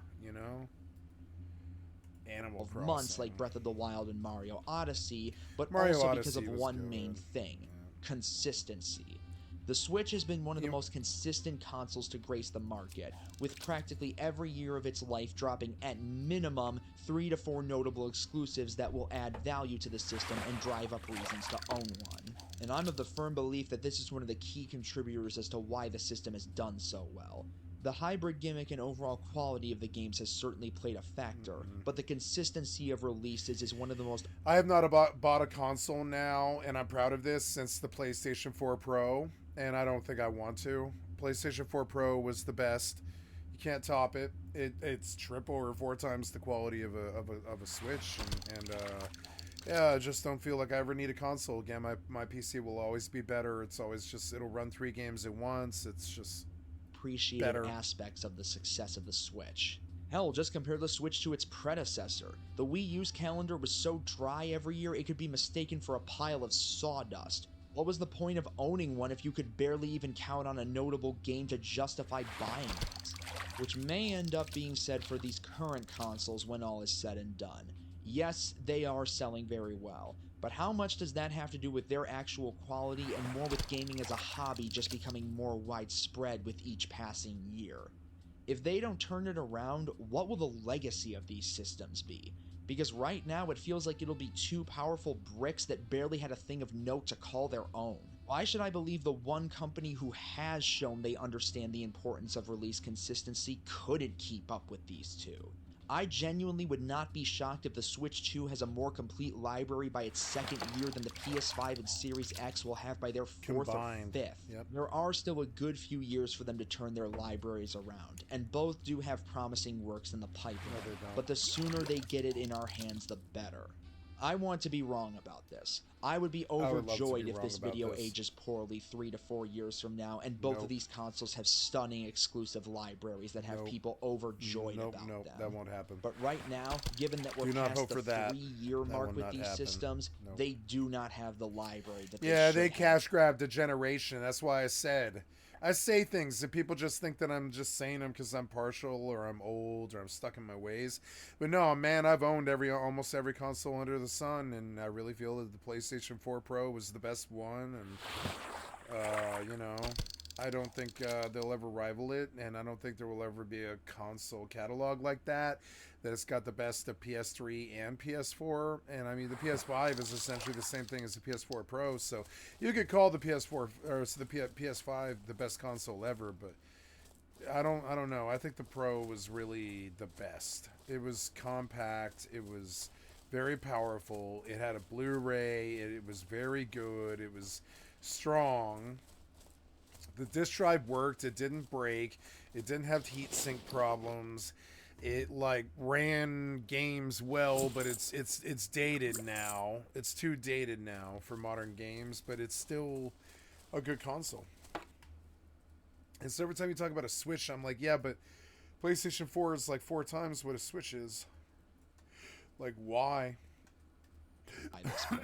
Again, if you want a comparison, if you were to put the timelines of these systems together, by this point in its life cycle with the Switch, we would have been past Animal Crossing New Horizons right now, which anybody who knows that system's lineup, we had a boatload by that point. Can't be said for the other two. Again, I want them to turn this around, but I hope they do so sooner rather than later. I'd rather not finally feel like I got my money's worth from my PS5 when the PS6 is just around the corner. Let's pick it up, you two. Clock's ticking. There's a barrow here? I don't see one. Well, yeah, but how do you enter, though? Oh, it's like way over there? Okay. Oh, God, it is a barrow. You can see it.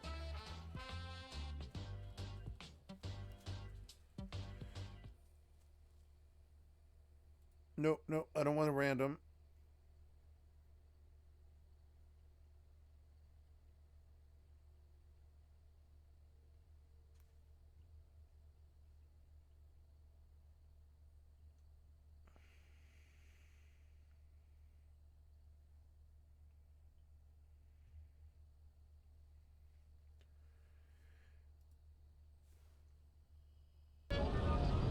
Thank you,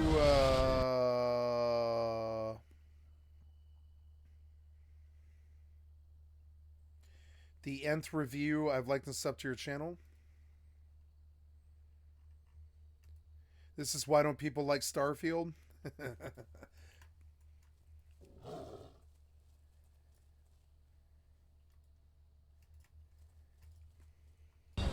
Starfield is a surprisingly polarizing game. It currently carries a mostly negative rating on Steam for recent reviews post-Christmas. Before that, it carried a mixed reviews label, which matches the lukewarm reception it received on Metacritic from critics and the public at large. Bethesda PR doesn't seem content to let the more negative reviews just sit out there on Steam attracting attention, so they're replying to specific ones to highlight, well, why gamers are wrong, and what they're missing. Starfield's Metacritic ranking isn't just a point below Fallout New Vegas, the game they farmed out to original Fallout devs at Obsidian. It's 2 points under the threshold they established to not pay Obsidian royalties for developing Fallout New Vegas. It's such an interesting response to not just the newest and largest title by one of gaming's most prolific role-playing game developers, but the flagship of Xbox's 2023 holiday season.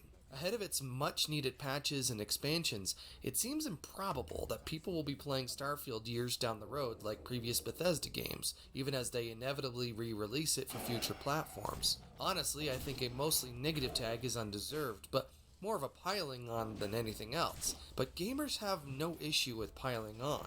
It is the internet, after all. 7 years ago, space exploration game No Man's Sky faced nearly unanimous backlash for releasing far too early and far too broken after way too much hype it couldn't possibly deliver on. Developer Hello Games, a tiny British developer, received death threats by angry, toxic gamers. They were even thrown under the bus by their publisher, Sony, who said, in so many words, that they had overpromised and underdelivered on their massive, procedurally generated experiment. It didn't help that Hello Games had never actually shown the world what your gameplay loop would look like as a space astronaut seeking a path to the center of the galaxy.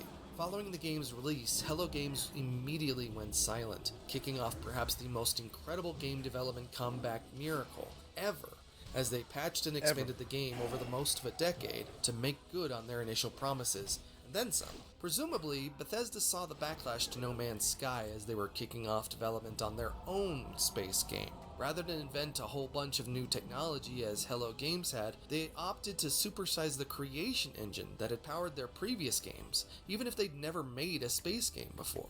While this allowed Bethesda to hit the ground running and create a vast universe of content for Starfield, it also created a game that felt like, well, a scaled-up version of their previous games. I've seen some spicy Starfield takes out there, but overall, the reaction to Bethesda's space game has been the opposite of the fury that gamers inflicted upon Hello Games. It's been broad, yawning indifference. But that wasn't apparent when Starfield released. Early embargoed reviewers glowed about Starfield when it was clear that they had barely enough time to complete the main quest line and little else before submitting their copy or editing their videos. You see these outlets in the accolades trailer they released for the game because, cynically, glowing reviews for your much-promoted AAA game are what launch day reviewers are reliable for. Despite Bethesda promoting Starfield as their first new intellectual property in a quarter century and, space, gamers seem to fall off on the game pretty quickly. Starfield didn't debut with mixed reviews on Steam. They were positive and fell as players invested hours into the game. The game's antiquated design, uninteresting main quest, limited space gameplay, and Bethesda's trademark bugs and glitches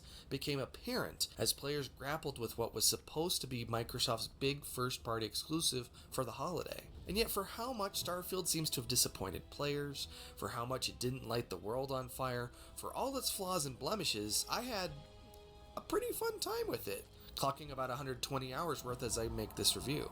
Since its announcement at E3 2018, I have really wanted to play Starfield. As a kid who grew up with a love for astronomy, the space shuttle, and Star Trek The Next Generation, Starfield's firm embrace of hard, practical science fiction, with inspiration from NASA and deployment of JFK's inspirational speeches kicking off the American space age, rang really loud for me. Hell, even their early trailer draped with the Interstellar theme is enough to get my eyes moist. Space exploration with a Bethesda twist, in which you could fly your own ship and craft unique narratives among the cosmos, seemed like a slam dunk. Set 300 years in the future, the game fades in with you playing a miner out on their second excursion for the cost-cutting, profit-seeking Argos extractions. Your colleagues are out blasting rock in a reenactment of Star Trek VI's Repente, and you're instructed to check out a set of metallic crescents wedged in a rock that's being orbited by some floating metallic cubes. You extend your arm and, making contact with it, experience a trippy vision of the galaxy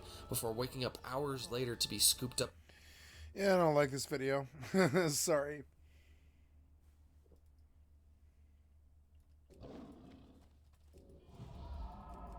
A topic pop up in discussion online and it just spins off so wildly you can't help. Come on, man. Return.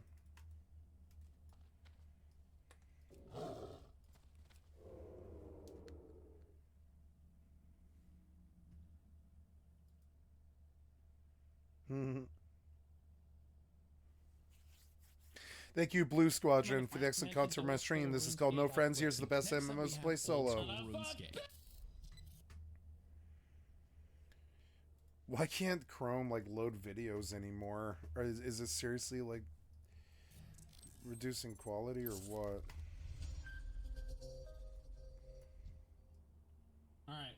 For the next video, boys, I do need to show you the thumbnail.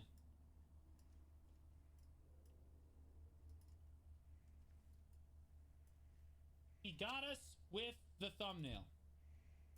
Alright, in fairness. He did get us with the thumbnail. Why would you want to... But this is Lucky Ghost again. It says the best MMOs to play without friends. You know that BDO is on this list. You know that Black Desert is on this list. The question is where? Play an MMO solo in 2024. Let's start with that, because the truth is a lot of us end up spending most of our time playing our MMOs by ourselves. Whether it's on purpose or not, we log into these massively multiplayer online worlds and then do solo activities like questing or farming some rare cosmetic. And a lot of us spend very little time doing the group activities in MMOs, like raiding. So why play an MMO? In my opinion, it's because it gives us the option to scratch that I was gonna say, you have the option to play with other people, but you never explore that option, but you need the option there. You know what I mean? Like, it makes you feel better internally. You have less depression to struggle with. Because, like, you could accidentally your way into an friend. Player itch if and when we want to, but also we love the idea of a never-ending RPG, of developing a character over months and years as the story constantly unfolds ahead of it. Year after year, new stories, quests, and abilities are added, and that never-ending nature of an MMORPG is truly unique to the genre. Not only that, that epic cosmetic or mount that you farmed is much more satisfying to use when there's someone actually around to see it. The massively multiplayer part of the MMO is great, but the fact that all of that work that we put into the character isn't discarded after a week or two, like in a single player game, is at least as important. So which MMOs do the best job of providing endless hype? Well, the reason that I like solo player content in a game like this, like in an MMO, is because I'm just gonna be honest, I just play more than everyone else does because I'm a fucking degenerate. And I don't want to have to stop playing because all of my friends had to go to some loser job or something and like make money like me, dude. Quality content for the solo player, whether they're the player that doesn't have friends to play with or the player that does have friends, but those friends are always way ahead or way behind them. Let's dive into them. Here's my updated list of MMOs to play without friends in 2024, in no particular order. First up, Guild Wars 2. No particular order. Okay, mounts, gliding, and vertical zones. Guild Wars mounts have set the bar for what mounts should be. If you enjoyed dragon riding in WoW's Dragonflight expansion, you have Guild Wars 2 to thank for that. Guild Wars 2 just released its well-received Secrets of the Obscure expansion, adding to a long list of amazing solo content. Guild Wars 2 is yet another MMO with a heavy focus on the story it tells. Fairly unique to Guild Wars 2 is that not only are the characters around you voice acted, look how much fucking cooler the mounts are, man. But so is your character. This adds a lot to each piece of the story you encounter, as you can hear the pain, the frustration. On God, it has the best mounts in the genre. And the laughter coming from your character's voice. Guild Wars 2 has some of the most fun single-player zone exploration out of all the MMOs on this list. You can solve jumping puzzles to get to secret loot, and zone completion is insanely fun and rewarding as it... They know who they're selling to. Provides points for upgrading both your character and your mount. When you get to the game's first expansion, you'll get a glider, which allows you to jump off anything and everything, and trust me, you will. You can solo your way through the entire story of Guild Wars 2, but it does have meta events where 100+ players... I disagree. Monster Hunter has the best mounts. Well, Monster Hunter World didn't have mounts, and Monster Hunter Rise didn't exist. No, I'm just kidding. Rise is a good game too, but it's not an MMO. The only Monster Hunter that's had mounts to this date, I'm fairly certain, is Rise, and that is definitely not an MMO.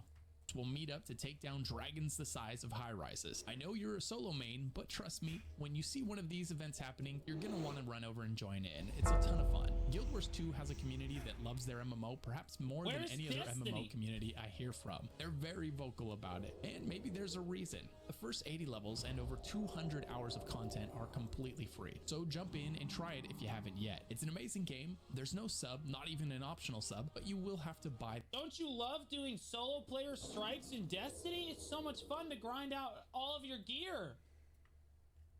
The expansion content if and when you play it after you hit level 80. Next up, we have Final Fantasy XIV. That's what the cat girl looks like. Okay. This game is the embodiment of why say in 10 words what you could say in 100. But first, now, while this game is amazing, sometimes you just want something that you can play on the... Oh, what the Is that hair? Look at how perfect his hair is. This is bullshit. It's almost insulting.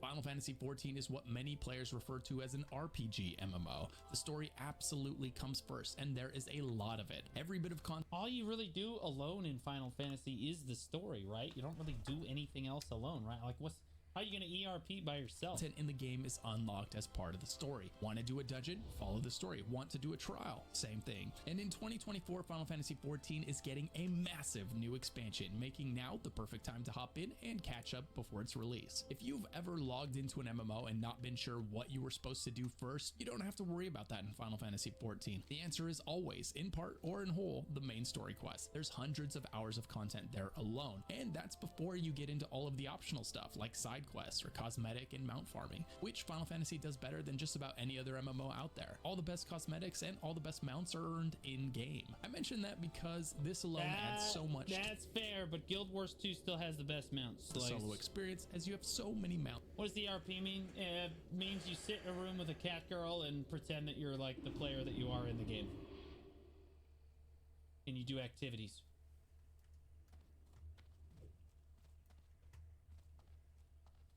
And cosmetics that you can work your way towards, even as a solo player in Final Fantasy XIV. Now, it's worth noting that since the dungeons and trials are part of the story, even a solo player will have to do those. Fortunately, the game makes this process incredibly painless, as it automatically creates a group for you to do the content with. And if you're reluctant to group with other players because you've played with people that were mean in the past, I will say, Final Fantasy's community is without a doubt the nicest I've experienced in any MMO. 11's way better. Developers actively ban toxic players. It's not like a lot of. What a fucking concept! Holy shit! Can we get Can we get that over in BDO, please? Holy moly, dude! A lot of MMOs where they say they'll ban him. No, if someone talks crap to the group at the end of a dungeon and you report them, that player will, without a doubt, get Welcome banned. back, Smithy. It's such a simple thing that makes all the difference. As a result, something weird happened. Random groups are really nice to each other in Final Fantasy. Honestly, it might be above your desk depending on how big the bulge is, but we won't get into that. Fantasy XIV. It's a unique vibe in the MMO landscape that you kind of have to experience to believe. Now, if the idea of doing dungeons with even nice players is still something you'd rather avoid, Final Fantasy XIV has this thing called the trust system for you solo players that lets you queue into group content with a group of NPCs, allowing you to avoid nearly all human interaction if you so desire. If you're in the okay, there you go. You don't even ever have to play this massive multiplayer online game with any other people. Mood for an amazing decade-long story with a fantastic Holy cast shit. of characters, an unforgettable score, and some of the most epic cutscenes in any MMO ever, check out Final Fantasy XIV. Final Fantasy XIV's last expansion was its most successful ever, so there's never been a better time to jump in. They recently extended the free trial to include the first 70 levels and the first 2 expansions. After that, you will have to purchase the game, and you will have to pay for a subscription if you want to keep progressing. If this motherfucker mentions old school RuneScape, I quit.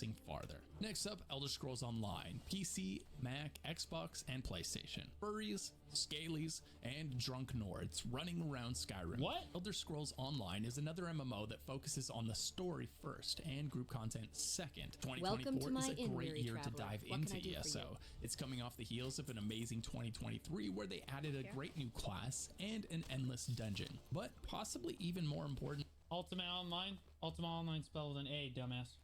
Is that 2024 is going to be ESO's 10-year anniversary, and I'd wager they'll go big for their 10-year expansion. In Elder Scrolls Online, you can go to any zone in any order, as best each deals in all of zone story is Stormwind, a my friend. compartmentalized Won't find any experience. better. This means Now, the what can I help you with? Morrowind fans can start in Morrowind, the stealth archers can start in Skyrim, and the people who have no idea what I'm talking about can begin their Daedric education. ESO is a theme park MMO, which means you've got a ton of different options that you can choose from every time you sign in. You can go do quests, you can go do delves, dungeons, trials, or anything you want. They are adding. Wait, isn't that the definition of a sandbox MMO? I thought a theme park MMO was supposed to be like super driven. They're Where going is to tell it you you what would to like do, to and then go you go last? do it. For just a few coin, He my just griffins can described a get you sandbox. there Content faster. every quarter, so you never have to worry about running out of things to do. While the group content does offer a lot of great experiences and amazing gear, you are by no means required to engage with any of it. You can stick to the solo questing activities exclusively if you so desire. If you want to make friends, that's easy too, as ESO lets you join 5 guilds at a I don't time want so friends. that you can be in a specific guild for each type of activity you want to engage in, whether it's dungeon, Unless they're female, in which case I would like some friends. role play, the economy, or you name it. Female optional. ESO's questing is very easy, perhaps too easy, so it makes for a very relaxing experience that is much more about the story than the combat. On the bright side, every single line of NPC dialogue is He hit the water, so he didn't take any damage. This makes sense. voice acted, and there are some pretty massive names voice acting these characters. Names like Kate Beckinsale, Nolan North, Linda Carter, and John Cleese. Kate Beckinsale's voice is in this game. I'm downloading it. Hold on. If you've enjoyed Elder Scrolls games before, you'll be very familiar with the lore, of which there is a ton to soak up as you play this game. In fact, I'd argue that it's a lot easier to soak up the lore as a solo player. You can slow down to listen to every line of dialogue, and you can stop to read the lore note that you found along the way. You can usually pick up the base game for less than $10 when it's on sale, $20 when it's not. Is ESO subscription based, or is And it if just you buy to enjoy play? it, you can spring for the sub to get all the DLCs, more than doubling the size you of have the to buy all the DLCs. game. The sub Okay. is optional, but you'll find that inventory management is tough without it, and a lot of the coolest items and the best gear are tucked away into that expansion content. Still, even without the sub, the base game by itself provides How much money is the game plus all the expansions? hundreds of hours of Elder Scrolls content. If you enjoy Elder Scrolls games and you're not expecting $279. your way through Elder Scrolls I think I saw a Online. video If you're about this. enjoying this video, consider liking the video and Yeah, it's subscribing like for more $280. MMO content. I've got some You know what? I amazing think I videos will. coming up about the The dude future of the hasn't MMO mentioned it. genre. Next up, we have Old School Son of a RuneScape. bitch! 2000 Stop playing RuneScape. Yep. Stop doing it. Yep. Jesus Christ. I Go agree. play another game. Yep. 2013 Bro, PC, Mac, This Linux. shit, look at that game. Go Base play. as You have hell. a 4090 in your fucking computer. Yeah, and you're playing Stop RuneScape. playing this Yep. game. He's got a point. Yeah. iOS and Android. Old school graphics, old school leveling, old school RuneScape. Old school RuneScape is a sandbox MMO where you can sign in and do It's fucking disgusting. anything, anytime. If you're not a fan of Actually following a disgusting. linear quest line through an MMO, or your aging computer has less computing I don't even have to like have great graphics in a game. It's just this is pathetic. power than your new toaster, this might be the perfect It looks like a middle school project. That's because the rest of us were playing it when we were in middle school. MMO for you. That's not to say there aren't quests, as there are over 150 story-driven quest lines in old school RuneScape. 150. You can focus on skilling, which is basically improving your character's various different skills. Want to be You mean like life skilling in BDO? better at something? Have your character do that thing, a lot of that thing, and it will be. This is the most classic feature. Yeah, so you can play BDO and have an objectively better system, better looking game, better mechanics, better everything. Or you could play this, where we don't even know what the we're looking at. BDO. Feeling MMO on the list today, as RuneScape was originally released in 2001. Thanks to its old age and thus modest computational demand, this MMO can even be played on your phone. Because of these very low device requirements and the slower nature of the game in general, this is definitely one of the most accessible MMOs on this list today. You can group up with others, or you can choose to go it alone. Honestly, depressingly true. As almost all of this game's content is soloable. Black Desert Online is less popular than old school RuneScape. It's true. A lot less popular. If you want it to be. Old school RuneScape is free to try, but if you enjoy it, you'll have to buy its subscription, known as a RuneScape Bond, if you want to continue progressing. Next up, we have a game that you've undoubtedly heard of, World of Warcraft, 2004 PC and Mac. No. Or the Horde, or the Alliance. I never saw World of Warcraft as... Oh, yeah, he did what the rest of us did. Questing experience down way too much. This is all salvaged by focusing on the story that the questing Scoundrel was fun, Gunslinger was fun. Yeah, they were great and everything, and you basically had to play them because they were objectively better than all of the Jedi or Sith classes. experience offers rather than the combat. ridiculous. SWTOR has had a rough year, with the developers handing the game off to another studio to oversee its final years. The future of the game has never played been as more Scoundrel. uncertain. Regardless, the solo story that is there now is excellent and definitely worth enjoying if you're ready to dive into a good Star Wars story. It's got good Next up, we have cinematics. Black Desert Online.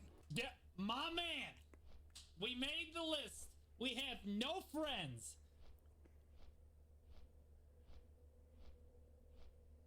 Beautiful white. This list is a joke, and I'm gonna get off it now. That's what somebody was saying on his screen. I was like, this list is a joke, and I'm gonna get off it now.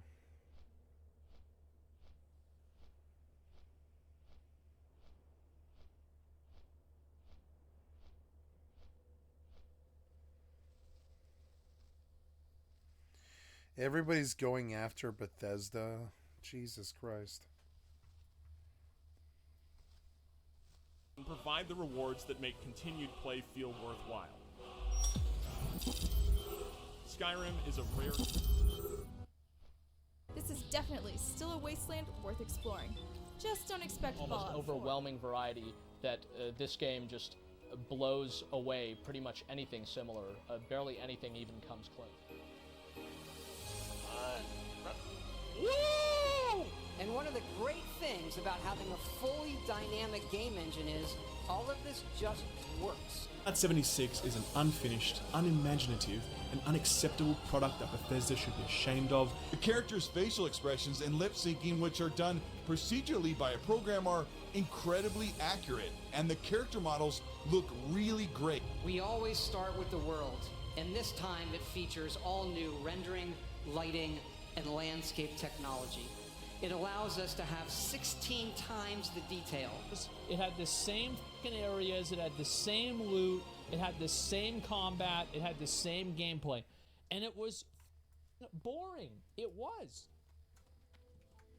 What happened to Bethesda Game Studios? They used to be one of the most revered and well-beloved game studios out there because there was once upon a time where they used to care about having goodwill with their fans and having decent morals as a company. They used to make these sprawling, handcrafted worlds filled with so many unique locations and special interactions. They were once one of the best studios for open world sandbox RPGs because they actually cared about the quality of the player experience. I was once first mate on the Wave Mistress, but now ship they're of the not line that. in the Kultiras Third Fleet, the Doomed Fleet. Doomed, for on its last voyage the fleet was attacked by red dragons. Dragons controlled by orcs. We didn't stand a chance against that dragonfire, and our fleet was burned and sunk off this here coast. I'm the sole survivor of those poor vessels. My head hammers and pounds. I'll need a fresh drink if I'm to get a handle on this hangover and continue my tale.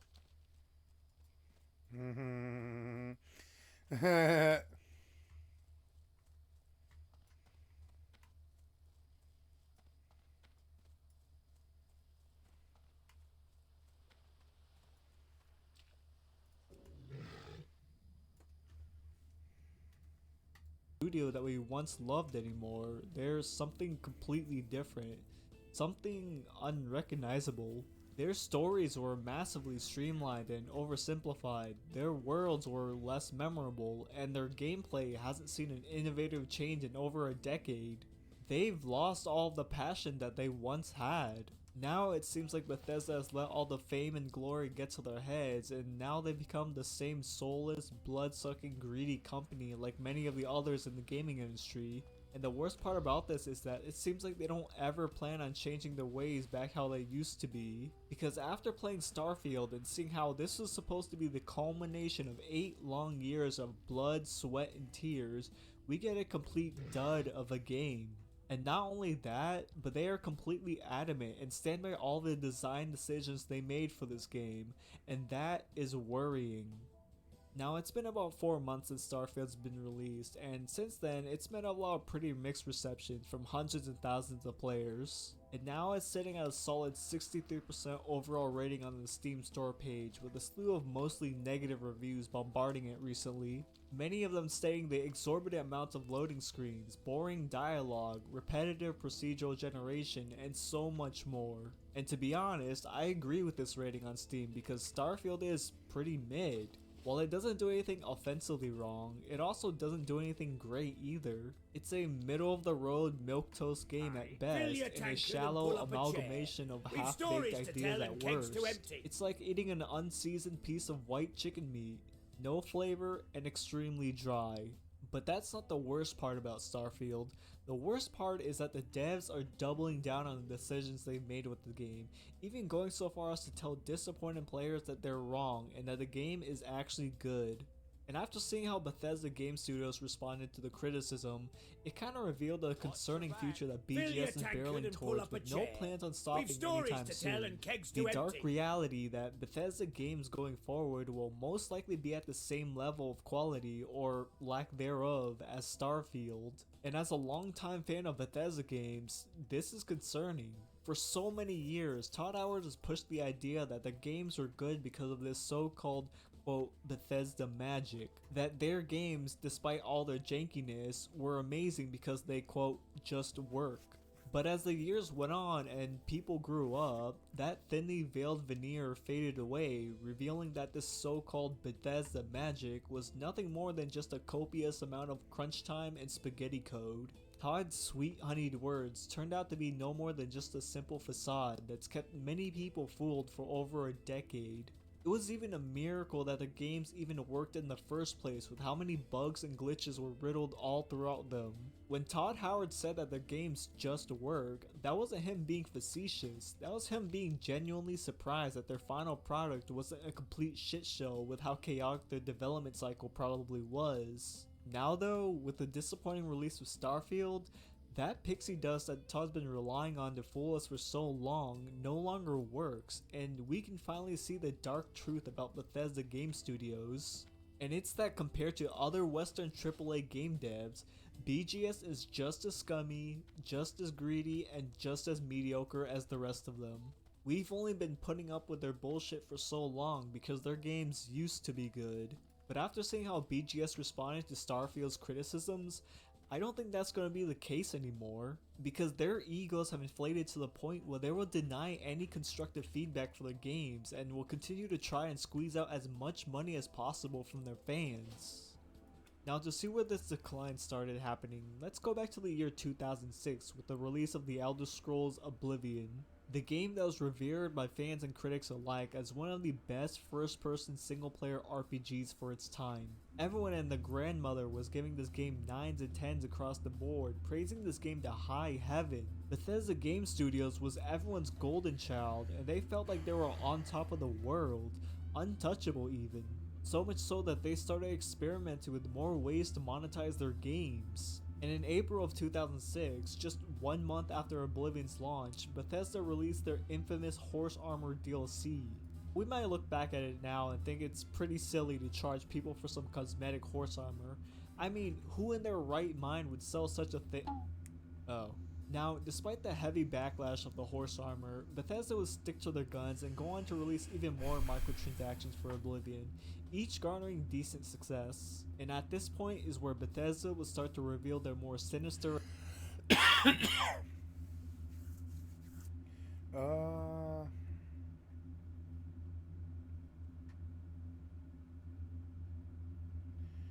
Yeah, I think I would like to play Mortal 2. That's alright. An ominous side. The side that would eventually lead to an overall decline in quality of all their games and a loss of goodwill from the fan base. Fast forward to 2015 with the release of Fallout 4, where we would see Bethesda's complacency and hubris start to affect the quality of their games going forward. And while Fallout 4 was still a fun game for all it's worth, it was still considered to be the weakest entry in the Fallout series when compared to its predecessors. And as someone who's enjoyed Fallout 4 quite a bit, I can see where the criticism's coming from. The dialogue options were heavily butchered, making it so that no matter what you chose during the dialogue scenes, your experience would pretty much almost always be the same. Most of the branching paths and different storylines that were present in previous titles have been massively neutered to fit a more casual audience. Many of the characters were completely uninteresting and added nothing to the narrative. The story writing also removed a lot of the depth and little nuances that made the past Fallout games so revered, making Fallout 4 have one of the weakest stories in the franchise. The gunplay without the VAT system was incredibly mediocre compared to the other first-person shooters on the market at the time. And of course, this wouldn't be a trademarked BGS video game without the vast amounts of bugs and glitches littered throughout it.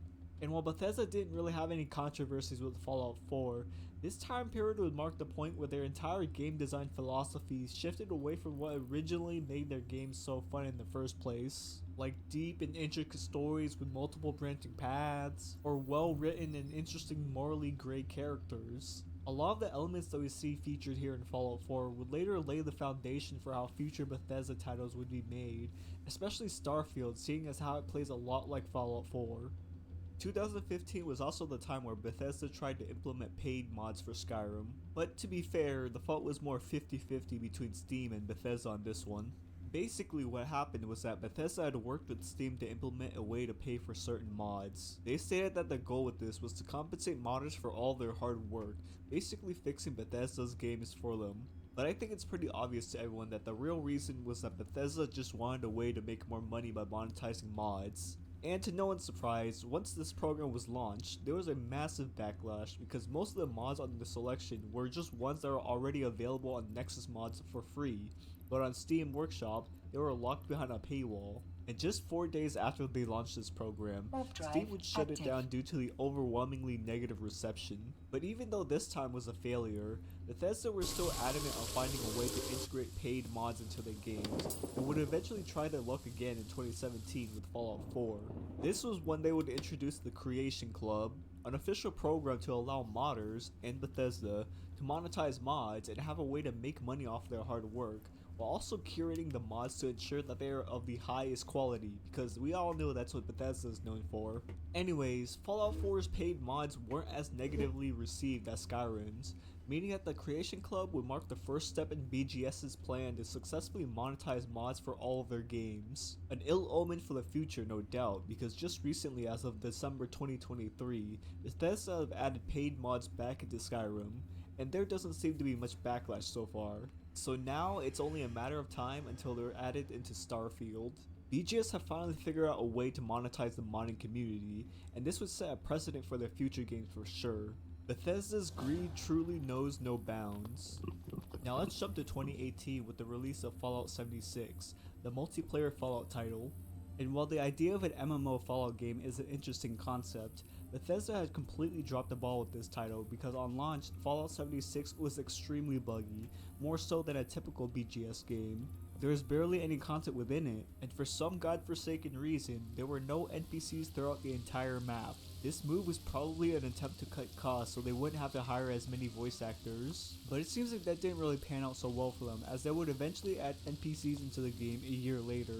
This game was so poorly received that it currently sits at a 52% average on Metacritic, because even the big review sites like IGN gave it a 5 out of 10, which is like a 3 on everyone else's scale. They stated that Fallout 76 was directionless, monotonous, and of course extremely buggy. It was clear from the state that Fallout 76 released in that it was nowhere near ready for launch, but they had a deadline to meet, so BGS pushed it out the door anyway, leaving the fans and consumers with the undercooked and half-baked product that we got on release.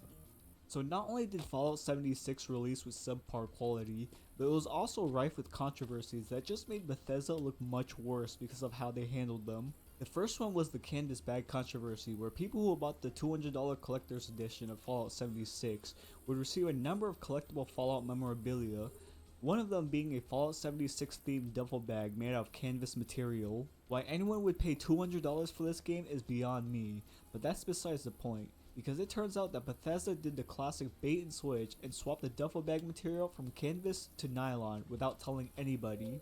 Now obviously this caused quite a bit of backlash because Bethesda was still advertising the bag to be specifically made out of canvas, and they didn't deliver on that. So people rightfully felt like they were bamboozled and made a big stink about it on the internet. And what does Bethesda's customer support do in response to the angry customers who just paid $200 and didn't get what was advertised? Well, they said, fuck you, we're not doing anything about it, and thanks for your money, idiot. Which would have been a lot funnier if they actually did say that, but instead Bethesda would go on to throw that employee under the bus and say that their response was, quote, not in accordance with our conduct policy. To which I have to wonder, was this really the action of a disgruntled rogue employee that went off script? Or was this person actually doing exactly what they were told, and Bethesda only apologized for this because it got exposed to the public and was bad PR for the company? Who knows, but they would then make a statement on Reddit of all places, saying that apparently there was an unavailability of canvas material at the manufacturer, so they had to switch to nylon instead. Then they proceed to state that this is one of their best collector's editions, even though they literally skimped out on higher quality material and went for the inferior one because it was cheaper. So not only did Bethesda release a broken, buggy, and unfinished mess of a game for a full $60, but they were also falsely advertising an item in their $200 collector's edition because the factory was, quote, out of materials. So they switched to a cheaper alternative without saying anything about it, and when they were justifiably called out, they just said, oopsie, we're sorry that we scammed you for $200. As compensation, here's $5 worth of in-game currency. And the irony is that this amount wasn't even enough to buy the in-game skin with the actual canvas bag. But I guess there is a happy ending to this story, because Bethesda would eventually cave into the backlash and send everyone who purchased the collector's edition an actual canvas duffel bag about 6 months later.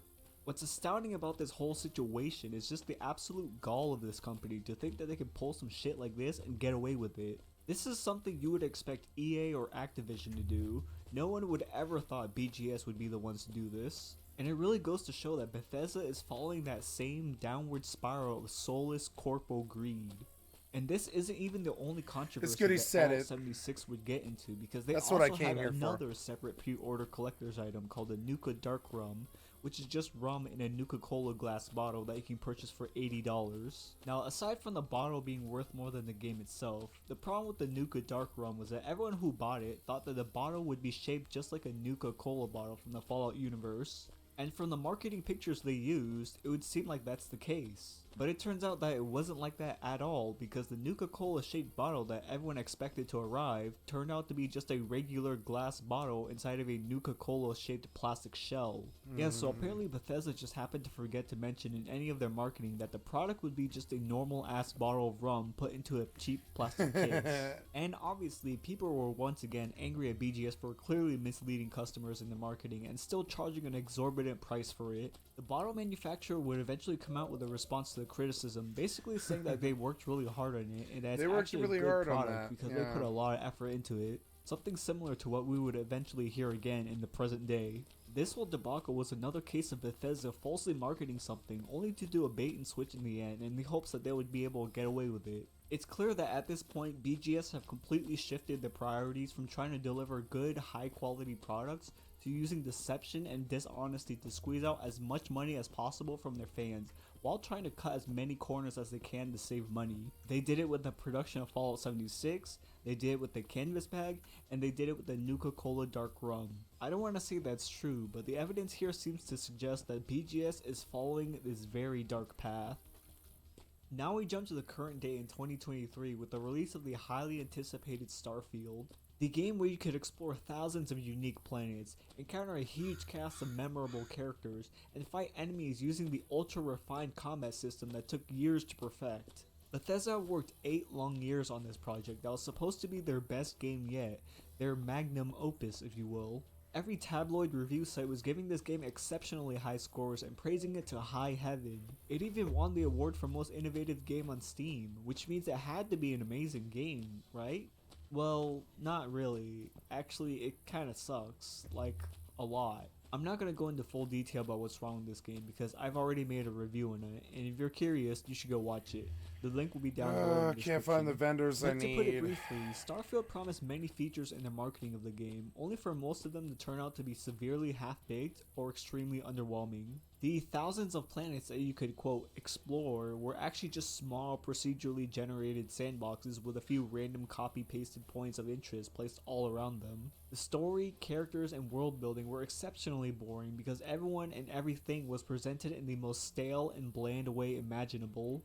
The combat was nothing revolutionary and in many ways was a step back from Fallout 4's combat because it plays exactly like Fallout 4 except without the VATS. There was also a stupid amount of loading screens that you had to go through if you wanted to travel anywhere. And of course you can't have a licensed and trademarked BGS game without their signature dose of bugs and glitches littered throughout it. And this is just the tip of the iceberg. I could go way more into detail about the many failures of Starfield, but a bunch of other YouTubers have done that already. The point is that after years and years of Bethesda game studios being constantly given a pass on their quite frankly outdated game design philosophy, they have gotten complacent. They're now creating worse and worse games than they did over a decade ago because they know that the less they do, the more modders will work to make up for the deficiencies.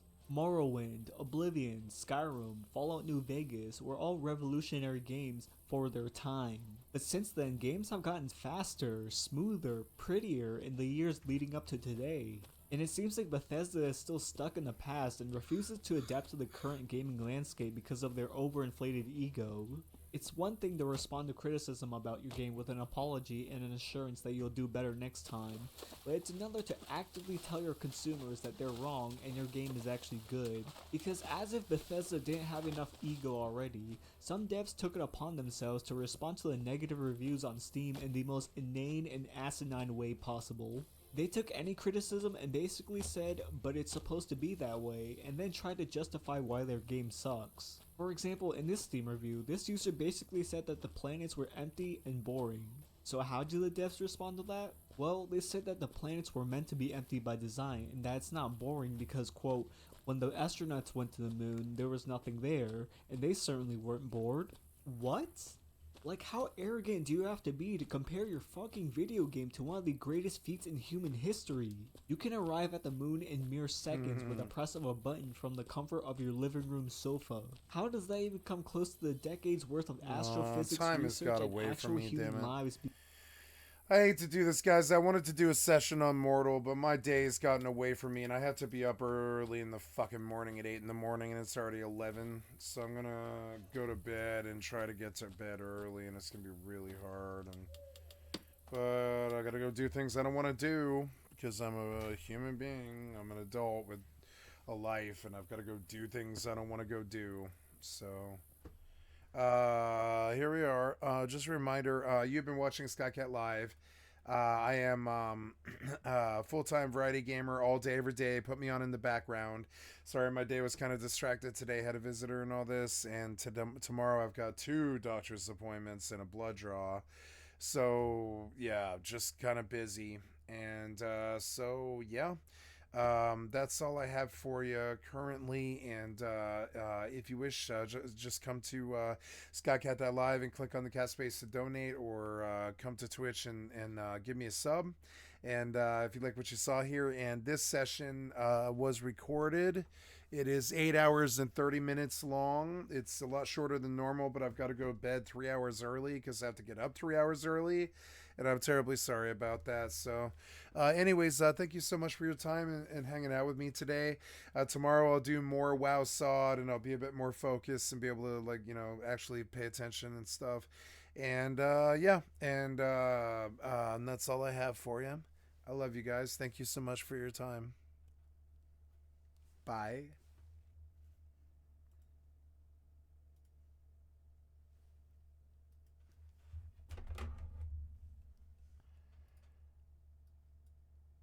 Okay, time to eat dinner, go to bed.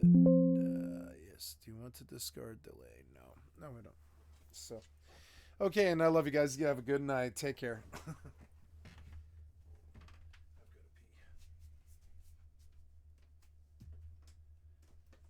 it was a good session.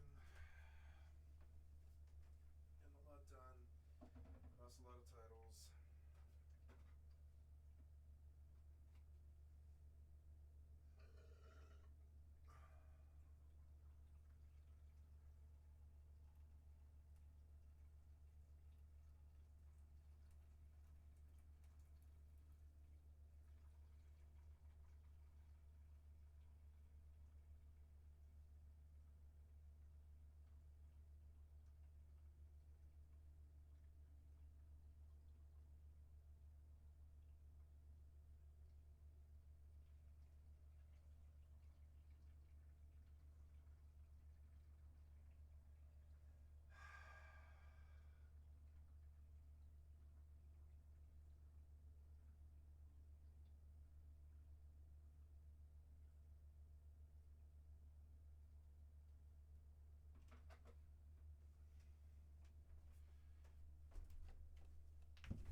I wish I could have kept going. I don't like stopping. It's so annoying. Did you stop?